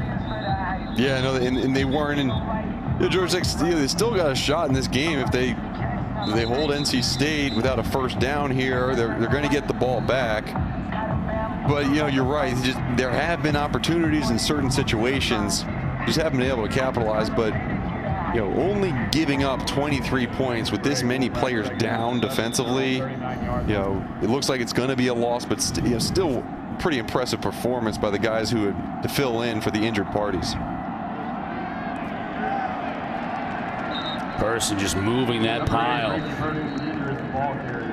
Georgia Tech calls their third and final timeout. Timeout. Georgia Tech, 32nd timeout. Final timeout of this half. You mentioned the players missing, Mark, on this team, especially on defense. They had 10 players unavailable today, and that's, then you got to throw in earlier in the week Antonius Clayton opting out the rest of the year, wants to take care of himself from a mental health perspective. Coach talked about that this week and how the team is so fully supporting him, and Clayton says he wants to come back stronger than ever next year. Starting defensive end, Avery Shoel, a backup safety who played a lot this year, entering the transfer portal this past week. So, and then you got a player like Jordan Dominic, who is the reigning ACC Defensive Lineman of the Week, unavailable today. Trey Swilling, unavailable. Caleb Oliver, nickelback, unavailable. 2 other defensive ends, Chico Bennett and Curtis Ryans, unavailable. Defense just decimated. Throw in your best tailback, Jahmyr Gibbs, with the hamstring injury suffered last week, couldn't go. Amarian Brown, your most explosive receiver, hasn't been able to go for a few weeks. It's the fact that they've been able to stay in this game is pretty remarkable. But another thing that's remarkable too, on 3rd and 1, NC State picks up the first down. Person with a big run to move the chains is NC State. They were 4-8 last year, and this is Dave Dorn, who had to, over the last couple of years, replace all but one member of his staff. He's got a new offensive coordinator. He replaced Coach Huxtable on the defensive side, keeping Tony Gibson, but giving him the keys to the defense. And to go 8-3 this year, you got to tip your cap to Dave Dorn, the staff, and these players for the job they've done. Absolutely, and just last year only one ACC win. Obviously, well past that this season, and I mean, you look at the importance of this game. They're not going to make the ACC championship game, but they're in prime pole position for a really good bowl game. And when we talked to Dave Dorn, he said, "Put us in one of those Southern Bowls, one of those Florida Bowl games. We could use that. We could use some sunshine." And so especially after really the good win. Gatorade bath on a night like tonight. Yeah. Absolutely right. All smiles for NC State, deservedly so, ending their regular season. And now, they do get a little bit of a break. The team will take a week off before reevaluating and starting to think about postseason preparation. subbing in some seniors, I think.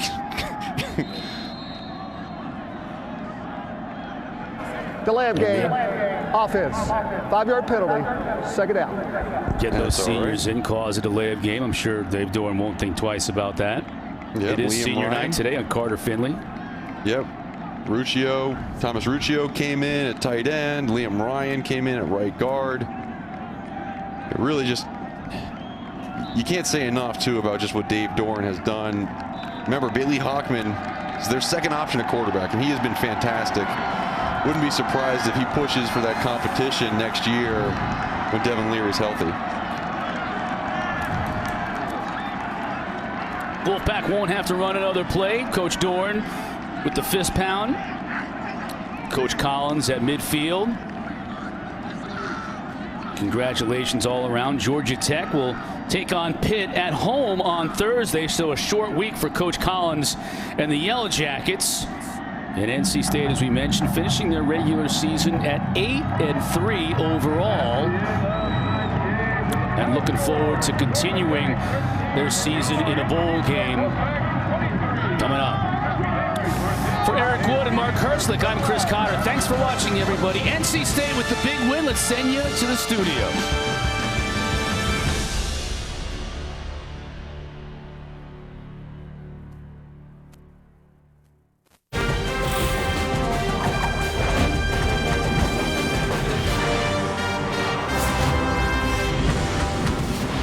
Might feel like 2018 all over again because that's the last time the Pack have won 4 in a row. Program record, 7 ACC wins for this team. Pretty impressive stuff as the Wolfpack victorious 23-13 over Georgia Tech. I'm Jordan Cornette. That's Eric McLean. That's Coach Mark Richt. That's EJ Manuel. So Bailey Hockman goes for over 300 yards in this one. No touchdowns, but no interceptions. The defense for the Pack, bend but don't break in this one. Coach, what did you see? Well, I saw Georgia Tech look like Georgia Tech of old, a bunch of long 16-play drives running the ball down after down after down. They just weren't running triple option. They're still trying to figure out how to throw and catch. They were struggling in that area. And then NC State, you know, Bailey Hockman, give the guy credit. I mean, he's been through a bunch this year, and he was a starter, and then he was watching Leary light it up, and then he got back in there and got a chance to get in the saddle, and has only gotten better every week, including this week. So really, really proud for the job that he's doing. And what a huge victory for NC State for a school record 7th ACC win. Just seeing how they do it each and every week is so impressive because it's different each and every time. Defense did a great job, like Jordan said, kind of that bend, don't break, swarming around quarterback, not allowing big plays to happen. Peyton Wilson, again, just a guy who plays with his hair on fire all the time for the Pack, and such a great leader for that team, and the way he, kind of is the face, the voice, and whatever else you want to compare it to on the defensive side of the ball. Offense did just enough. I know Georgia Tech lost the game, but, man, I sure am proud of them not turning the ball over. Them and Duke, man, I tell you what, those guys give it up like it's candy. Great job seeing them not turn the ball over tonight, Georgia Tech. Yeah, definitely a moral victory for Georgia Tech in that aspect, E. But I think, Emeka Emezie is one of those guys we need to start talking about more, and not just in the ACC, but nationally. I think he's one of the better receivers, and I think he's definitely, helping himself as you talk about the NFL, the next level, and things like that. He's a true route runner. He's big. He has big hands. He can get open, and he really just seems like he's that go-to guy for Bailey Hockman week in and week out. So love what I'm seeing from him. And then again, just the way that NC State's able to win by committee. There's not always just that one big player that's going out there making all the plays, especially on defense. Peyton Wilson is doing a great job of flying around, but it's a committee type of defense, and you can definitely tell they all buy into what Coach Doran is teaching. That's right, and I think Georgia Tech is improving in a lot of areas, not by record, but the one thing I'm not certain of yet is Sims the guy. Can he throw the ball the way you're going to need to throw the ball to win in this league? And I know he'll improve over time, but right now I'm starting to wonder.